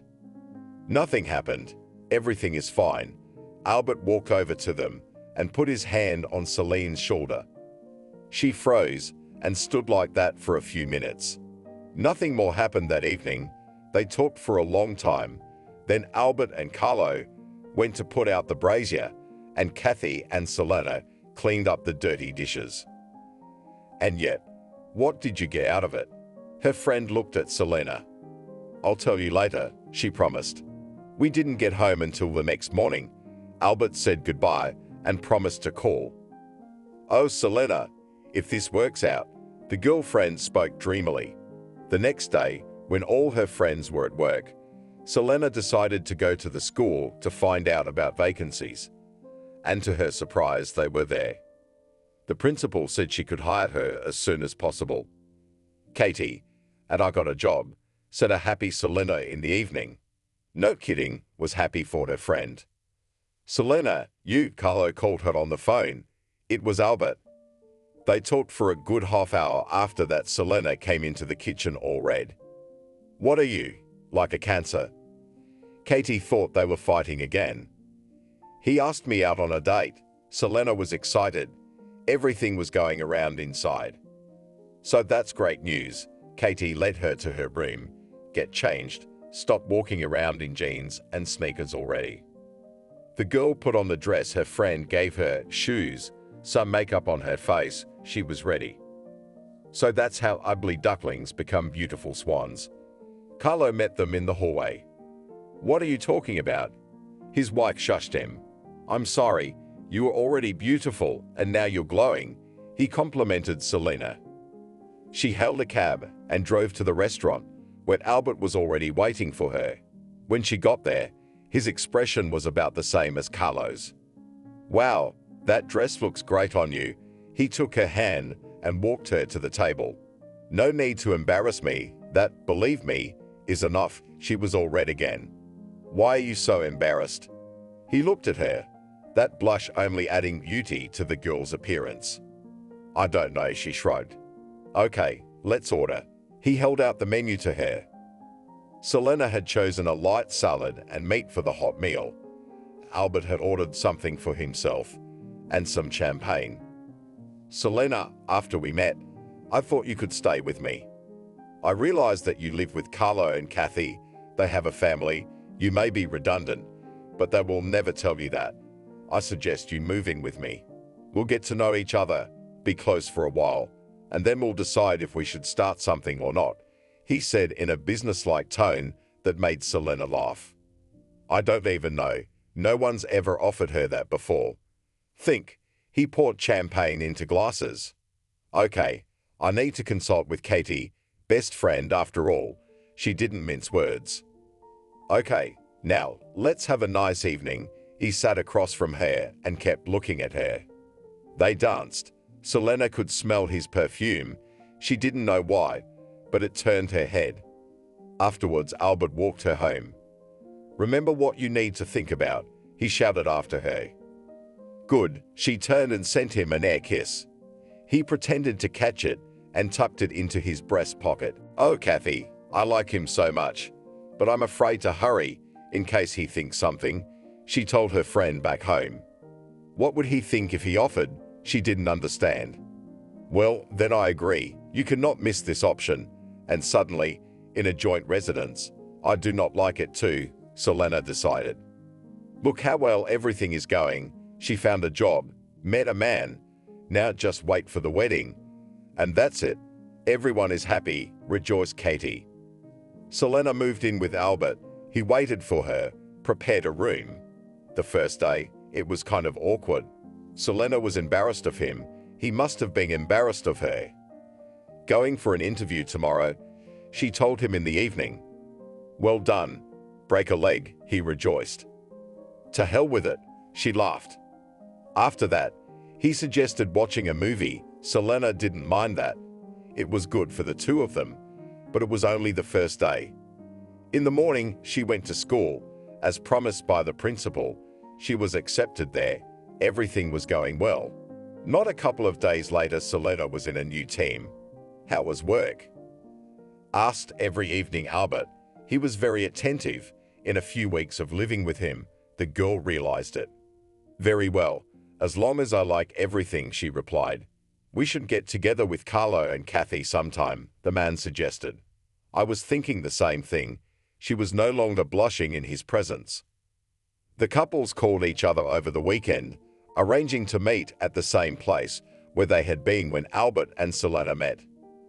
How are you guys doing? My friend started asking around. Everything's fine. Celine looked at Albert, looking to him for support. Yes, he nodded. You two aren't together yet? Carlo hurried things along. Wait, it's still early. Selena started to feel uneasy. After that question, it was never spoken of again. That evening, Albert spent more time with his friend. They were arguing about something, talking. It was good, because the girlfriends also needed to socialize. Katie, when are you going to make the kids happy? Selena asked. Date, she gestured for her to stop. Why? My friend didn't understand. Just, replied Katie sadly. Carlo doesn't want to. The girl guessed. No, it's more complicated than that. You could see she was having trouble broaching the subject. Okay, you can tell me yourself when you want to. Her friend hugged her. We had to get back. Everyone had things to do in the morning. Selena washed her face, said goodnight to Albert, and went to her room. She made the bed and lay down. A few minutes later, there was a quiet knock on the door. It opened and Albert appeared. May I? He asked. Yeah, come in. What's wrong? She sat up in bed. No, I just want to spend this night with you. He crouched on the edge of the bed. Wow, Selena had expected anything but this. He had brought a blanket with him, in case she minded sleeping under one. Lay down on the other side of the bed. Why today? She didn't know where to start the conversation, or if it was even necessary. I realized you're the one I need. I think you've figured it out by now too. He saw the way she was looking at him. Yes, she said quietly. They lay there like two schoolboys, neither one daring to be the first to do anything. Selena, he moved closer to her. I really like you. And you to me, she felt him hug her. After that, their lips came together in a kiss. It was their first real kiss, which they would remember for a long time. In the morning, Albert got up early to prepare breakfast for his beloved. Usually she did it, but today he wanted to make her happy. Hey, that smells good. She came out into the kitchen. Good morning here. Thought I'd make breakfast for you. He stood at the stove. Selena walked up to him and hugged him from behind. Thank you, she kissed his back. Aren't you late?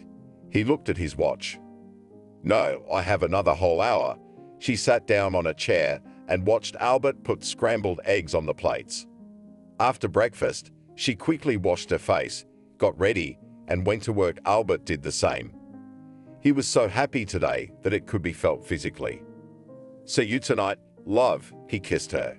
Have a good day, she went. Selena couldn't help herself, and already at recess, she called Katie and told her everything that had happened to her last night. Honey, I congratulate you, she told her. Kathy really was happy for her friend. And things were only getting better from there. Albert treated his beloved beautifully, and she reciprocated him. Listen, Selena, I think yours is going to propose to you, Katie said into the phone. What makes you think that? Selena and Albert had been together for a year, but there was never even a hint of it. Yesterday, I heard Carlo talking to him. He thought I was in the bathroom and couldn't hear, my friend explained. And what were they saying there? Selena got worried. Something about a restaurant and a ring. I'm telling you, it's a proposal. Katie couldn't keep it from her friend. Okay, I hear you. Cheeks turning red with joy. Albert was calm until the weekend. They had business as usual. I want to take you out to a restaurant tonight. Carlo and Kathy will be there too, he told her Saturday morning. Okay, I'll be ready, she was calm. She couldn't concentrate on anything at work. Good thing there weren't many classes. She got home early, so there was plenty of time to get ready. Selena tried on all the dresses she had in her closet, but either because of excitement or something else, none of them seemed to fit her. Finally, she chose the one she was going to wear, put it on, arranged her hair, and waited. Albert arrived without delay. The girl got into the car. Let's go. For some reason, Selena began to shake. It was the effect of excitement. Her palms were so cold that it seemed that if she baked something now, she would immediately freeze. How was your day? Albert asked her. Great, she said. You're acting kind of weird. He noticed that she was all clenched up and looking only forward. No, as usual, she tried to speak coldly. Okay. He put his hand on her arm, felt it was icy, but didn't say anything. They pulled up, got out of the car. Carlo and Kathy were already waiting for them. What an event. We might as well have sat at the cottage, Kathy said. Let's go. Not everyone goes to the countryside. We need to have a good rest, Albert called out to everyone. Now it was obvious that he was a little worried himself. The evening went as usual. Everything was already ordered, so the waiter only brought the dishes. At some point, they'd brought champagne. Before that, they had been drinking wine. Friends, I have a confession to make, Albert said. He stood up. In what way? Smiled Carlo. I fell very much in love with this woman, and I wanted her to be my wife, he said and handed Selena the ring. God, Albert, I love you so much. Finally, all excitement gone, she kissed him and put the ring on his finger. Congratulations, Carlo and Kathy said in a voice. Selena drove home happy. She looked at her husband-to-be and couldn't believe that this was even possible. Are you happy? He turned to her. Very much so. She leaned her head on his shoulder. Me too, he petted her. The next day, Selena called her mother, told her everything, and she promised to come. Albert suggested not to make a big celebration, to sign in the registry office and then go to the countryside with friends. Selena was not against it. Mom arrived. Carlo, Katie, and a few other people were invited to the wedding. Everyone was happy for the bride and groom, and they looked at each other and were so happy. Well, that's it. Everyone's on board now, Kathy said as she raised a toast. Thank you. Selena walked over and hugged her and Carlo. Yes, friend, I will never forget that. Albert shook hands with his comrade. Life went on. Selena wanted to get pregnant, but it wasn't happening. She went to her friend's house in the evening to talk to her, because she was very close to the subject. You see, Katie, no matter how hard we try, it doesn't work, Selena told her. She spoke again in the quiet voice she'd used before when the subject came up. Will you just tell me? Selena knew that something was going on in the family of friends, but Katie kept quiet about it. Good, she looked straight into her friend's eyes. Well, she waited. When we got married, we were over the moon. This was the family. All that was missing was a baby's cry. But after a year, and then another, and still nothing worked, Katie was silent. Well, not all at once. Selena realized her friend was facing the same problem she was now. I suggested to Carlo that he should undergo a checkup. It was good that he didn't need to go anywhere. He could do it at our hospital, and he agreed. After we went to the doctor, it became known that Carlo would never be able to have children, she cried.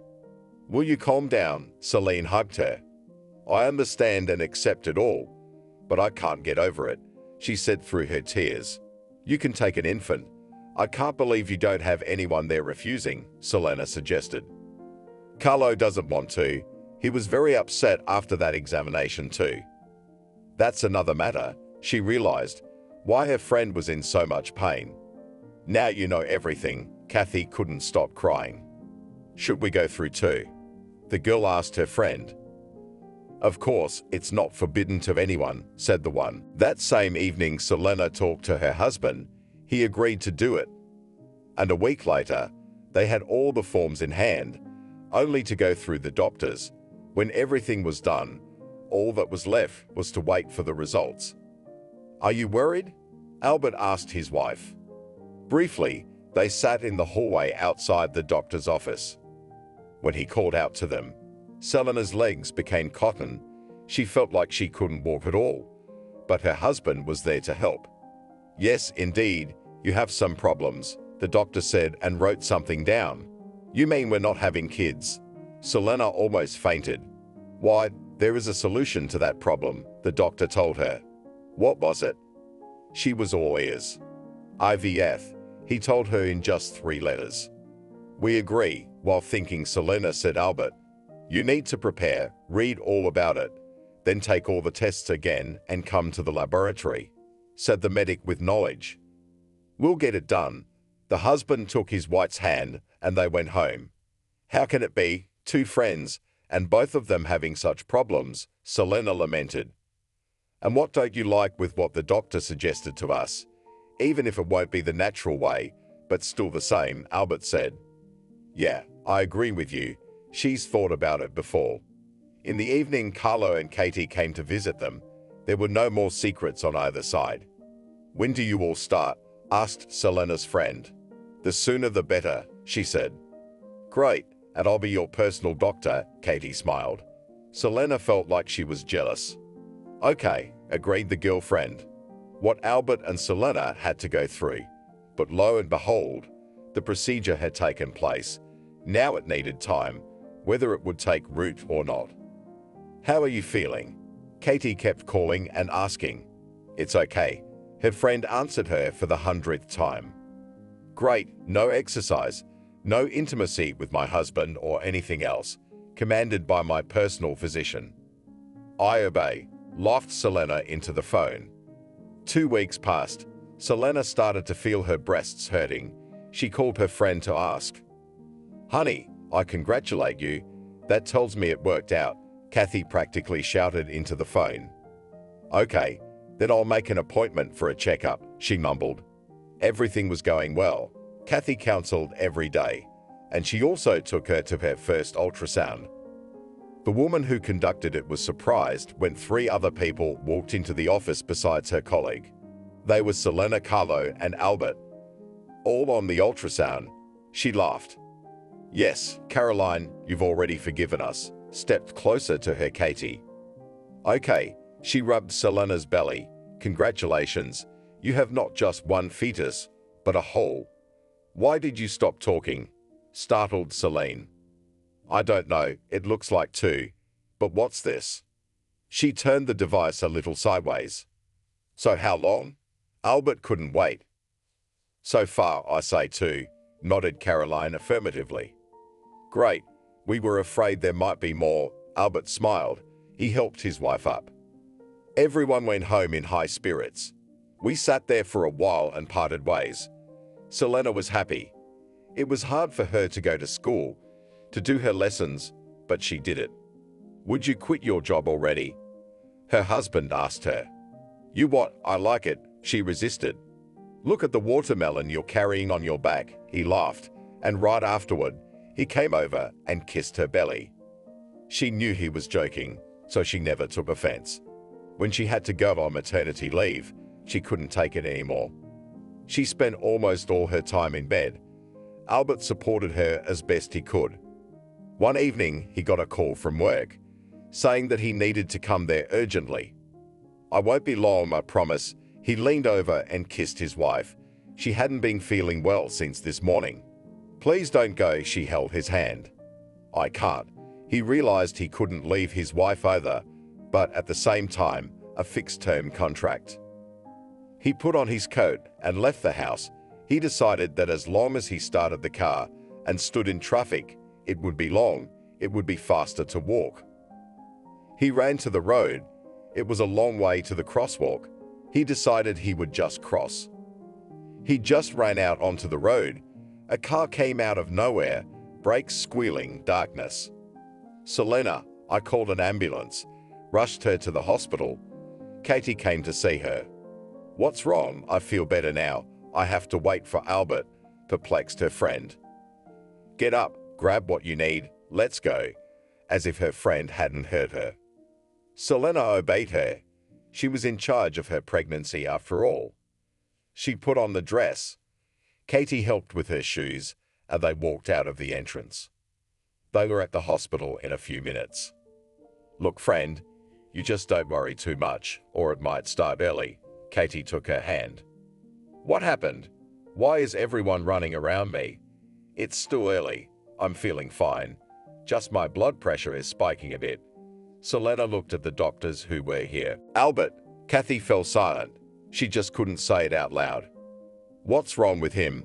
My heart thumped in my chest. He'd been hit by a car. Carlo had gotten the call an hour ago. Her friend muttered in a trembling voice. "Where is he? How is he feeling?" Selena wanted to get up, but at that moment a strong tingle tugged at her lower abdomen. "Please don't worry. He's in ICU, alive." "But what exactly?"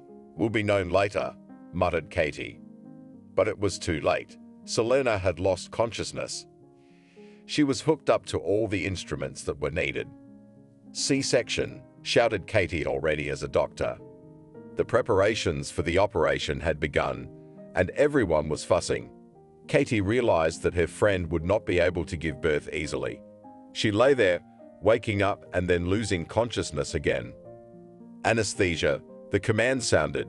The anesthesiologist inserted the needle into her back, and Selena, though she was almost unconscious, felt her legs give out. She was laid on the table, an IV in one hand, a machine in the other that took her blood pressure. Katie assisted, and the operation began. Selena couldn't see anything. She was as dizzy as before and sometimes foggy. "What's wrong with my husband?" she whispered with parched lips. "It's going to be okay." Kathy was doing her job. "That's it. You have two wonderful boys," she told her, but her friend was so exhausted from the whole thing that she didn't understand much. Since the babies were premature, they were immediately placed in special boxes. Selena was taken to the intensive care unit to recover a little. "Katie," Selena called out, but no one answered her. A few minutes later, a nurse came over. "What did you want?" She looked at the girl on the bed, who was pale. "Get Katie. Where is she?" Selena thought she was shouting, but she was actually speaking very softly. "She'll be here shortly. Check the IV," and the girl left. In the morning, Selena was moved to a regular room. She still couldn't recover from the shock. "Hi, honey." Katie came into the room. "Where have you been?" Selena was already coming to her senses. "Don't worry, everything is fine. Carlo is with Albert." She held her friend's hand. "What's wrong with him?" Tears came out of his eyes. "He's in a coma, but the doctors say he's going to be fine." Katie tried to reassure her. "How did this happen? And where are my children?" Selena turned her head. They weren't in the room. They are in a special room. When you feel better, I'll take you there. Katie spoke quickly. Are they all right? Cried the girl. Yes, they'll be fine, her friend assured her, like a doctor. The next day, Selena got up. She went straight to them. For a long time, she stood looking at her two sons. Billy and Barry, she said aloud. Are you naming names? Katie came up behind me. Yes, look how tiny they are. The newly mommy drove her finger along the glass. Everything will be fine, don't worry. Her friend took her hand and led her somewhere. Where are we going?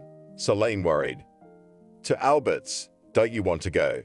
Katie stopped. Do you want him to come to his senses? The wife hoped so. No, but I guess if he hears your voice, he'll feel better, the woman speculated. They got to the floor above, and Selena saw her husband. He was covered in plaster and bandages. She came over and took his hand. Congratulations, you've become a daddy, she cried. He can hear everything, Carlo whispered in his ear. He's been here all this time. Sometimes Katie took over, but she had to work and rest. I know, Selena said through tears. She went back to her room, called her mother, told her about everything, and she came to see her the next day. A few weeks passed. Albert came out of the coma. Kathy said that soon the children could be moved to a normal environment. They had grown up and could now do everything like full-grown children. Albert, his wife, came to see him. I'm sorry I didn't listen to you then. He couldn't make himself intelligible, but she understood him. It's going to be okay, she kissed him. And so, after a long time, Selena, her mom, and two wonderful babies were home. So, we need to get everything ready here. The woman looked at the room the parents had allocated to the children. The crib had been bought, everything else too. Albert had to do it all while his wife was in the hospital. But as it happened, they had to do everything themselves. Selena was very grateful to her mother and friends for helping everyone. One day, she was sleeping and had a dream, and in it, she and her 3 children. Then she wondered why there were 3, because she had given birth to 2. In the morning, Selena told her mom. It's just a dream, the woman told her. But Selena began to remember that during the surgery, 3 times, it felt like her skin was being stretched. The first time, there was a baby. The second time, there was a baby. But after the third time, there was nothing and no one. That's what she told her mother. Daughter, Kathy told me you were out of your mind, the woman smiled. So what? I remember all that. Selene squinted her eyes. Probably Kathy would have told you about it, Mother suggested. Katie, her husband, has been diagnosed as infertile, snarked her mother. And what? You think she took the baby from you? I realized what my daughter was thinking. Why not? Selena was being paranoid. So, look, it's all in your head. And where do you think he is now? Mom wanted to reassure her. Hidden away, there was speculation again. Don't talk nonsense. There's so much to do. Albert will be discharged soon, and he needs care. The mother continued with her chores. Hi, how are my puffins doing? Katie's here to visit them. Selena knew Carlo was in the hospital, and if Katie was here too, where was the baby? She shook her head to make the silly thoughts go away. All together they drove this evening. The boys were so pretty. Albert had been released from the hospital. Carlo had brought him home. He was no longer the cheerful man he'd been before the accident. The base of his skull was fractured, as well as his hip joint. He had to be taught to walk again. Thank you for not leaving us, Selene hugged her husband. I'm sorry, they put him on the bed. Now it was as if there was a third child in the house. My mother-in-law and my wife took care of all of them as best they could. The boys were growing up. Albert started to get up slowly, and his wife was always by his side. Come on, darling, one more step. He walked around the apartment. He tried. He did not want to fall in the mud in front of her. Of course, he got tired quickly, but he did it with all his might. Selena, bring me the children, he said, and she went straight for the 2 toddlers, who were already crawling around the apartment. "Oh, you're so fast." Dad couldn't handle them. Imagine if it had been 3. Celine seated herself at his side. "What are you talking about? It's not the first time I've heard it. Get it out of your head and bring up Barry and Billy." He looked at each. "You got it all mixed up again," Celine laughed. "Okay, I'll remember soon." He was still very weak. "Selena, I suggest you take Albert to the surgery. He'll feel better immediately afterwards. He'll be able to walk normally," Kathy called her. That's what they did. The wife arranged with a clinic. The price was reasonable, and Albert was taken. When the boys were almost 1.5 years old, their father walked around the apartment with a cane. Well, tomboys, he stood his ground. "Dad," they ran to him. "Soon the kindergarten line would be coming up. We'd have to call Mom again," Selena said. "I don't mind." Albert loved his mother-in-law. Selena had to go to work, so she called her mother, who was happy to visit her daughter and son-in-law. It was not a burden for her to take care of her grandchildren. "Have you noticed that Carlo and Katie have been coming over less often?" Selena asked her husband. "Here we go again. Calm down already. We would have found out a long time ago if it was as you say." Albert was losing his temper. "I don't know, but I'm sure of what I'm saying." Selena stepped away from him. She watched the mother settle the children and grimaced. She dreamed about having 3 children very often, and after that she woke up in tears. But she never told anyone about it again. Everyone just laughed at her. "Were you sick again?" Albert kissed her. "No, it's okay," she replied to his kiss. The boys went to kindergarten. They liked to run and play there. When they were 3, their grandmother went to her place. After that, they were taken there on long weekends. "I'm going to go to work," Albert told his wife one day. "Are you sure you can do it?" He's walking now, but he's still limping a little. Yeah, he was ready to go into battle. "Okay, just please be careful," his wife told him. He left, and she walked him to his car. Selena was working now too, and her sons were big, so she had no trouble getting them in and out of the garden. They dressed on their own, and then spent the whole trip telling their mom all about what they'd been fed and what they'd done. Life took a new turn. At home, the special bed Albert used to sleep on was removed. The cribs were also moved to the closet, and now there was a beautiful bunk bed for the boys. Wondering if there were 3 of them, where the third would sleep, Celine stood looking at the rearrangement of the room. "Stop fantasizing," her husband, who heard her thinking out loud, told her. "Trust me, it's not a fantasy. A mother always feels." She turned to him. "Why don't you talk to Kathy directly? You've been friends for so many years." He told her then. What if it really is my fantasies and the man takes offense? Selena thought to herself. They were less likely to go to the dacha with their friends now, either because they didn't have the time or the opportunity. But today, they just wanted to rest, especially since tomorrow was a day off. "Katie, hi," Selena called her girlfriend. "And good luck to you," she replied with humor. "Now I got a call from the railroad station master saying my son was there. She quit as she told me." "I don't understand anything. Call your mother," shouted Albert. Selena dialed a number, but her cell phone was out of range, and no one answered her home phone. "Lord, really? Come quickly," she hurried her husband. They got into the car and drove to the train station. While Albert was parking and getting out of the car, Selena had already run into the building. She was shown the door. She opened it and froze in place.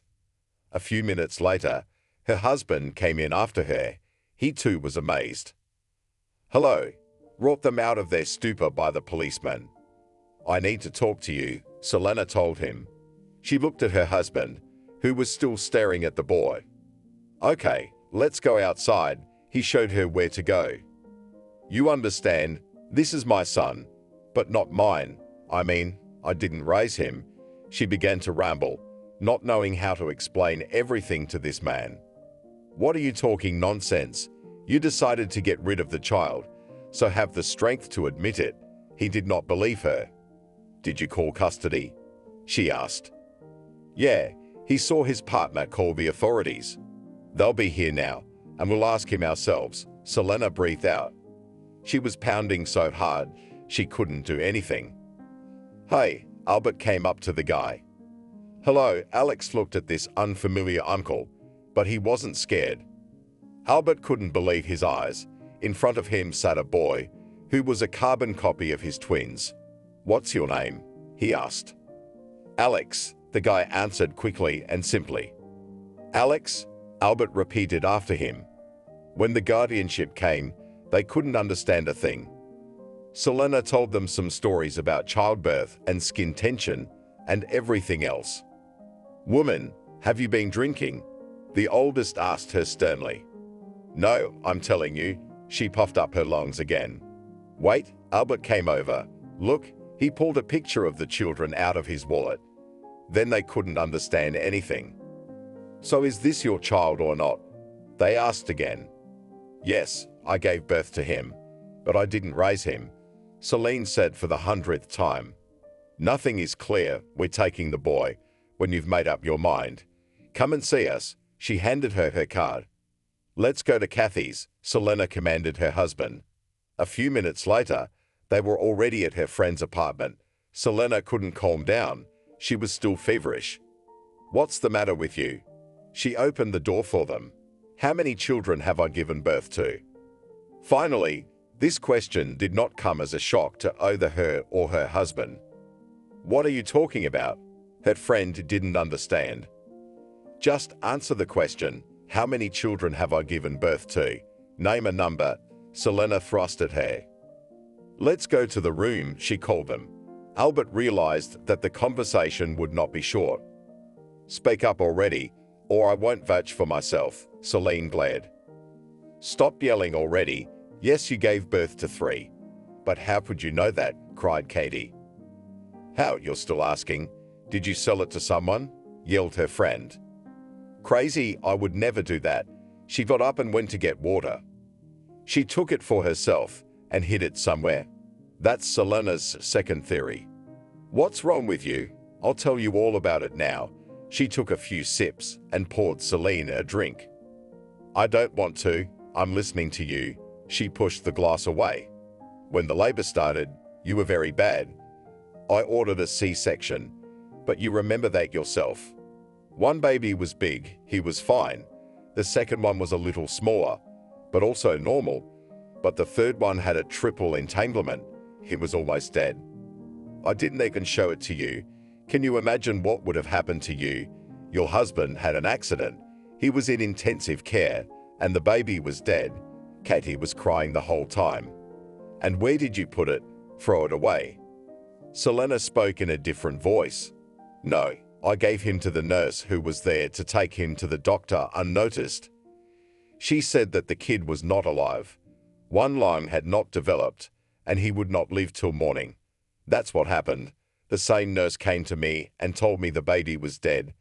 I asked her to bury him. All I did was keep the secret for so many years. I didn't think it would come out. Katie hyped her friend. Forgive me, and I've thought all sorts of nasty things about you over the years. Selena felt guilty. So how did you find out about the baby? Kathy couldn't understand it. Then Selena and Albert told her everything. Jesus, did he survive? Her friend clutched at her heart. It turns out so. Albert quickly walked over and gave her some water. Let's go. The woman got to her feet.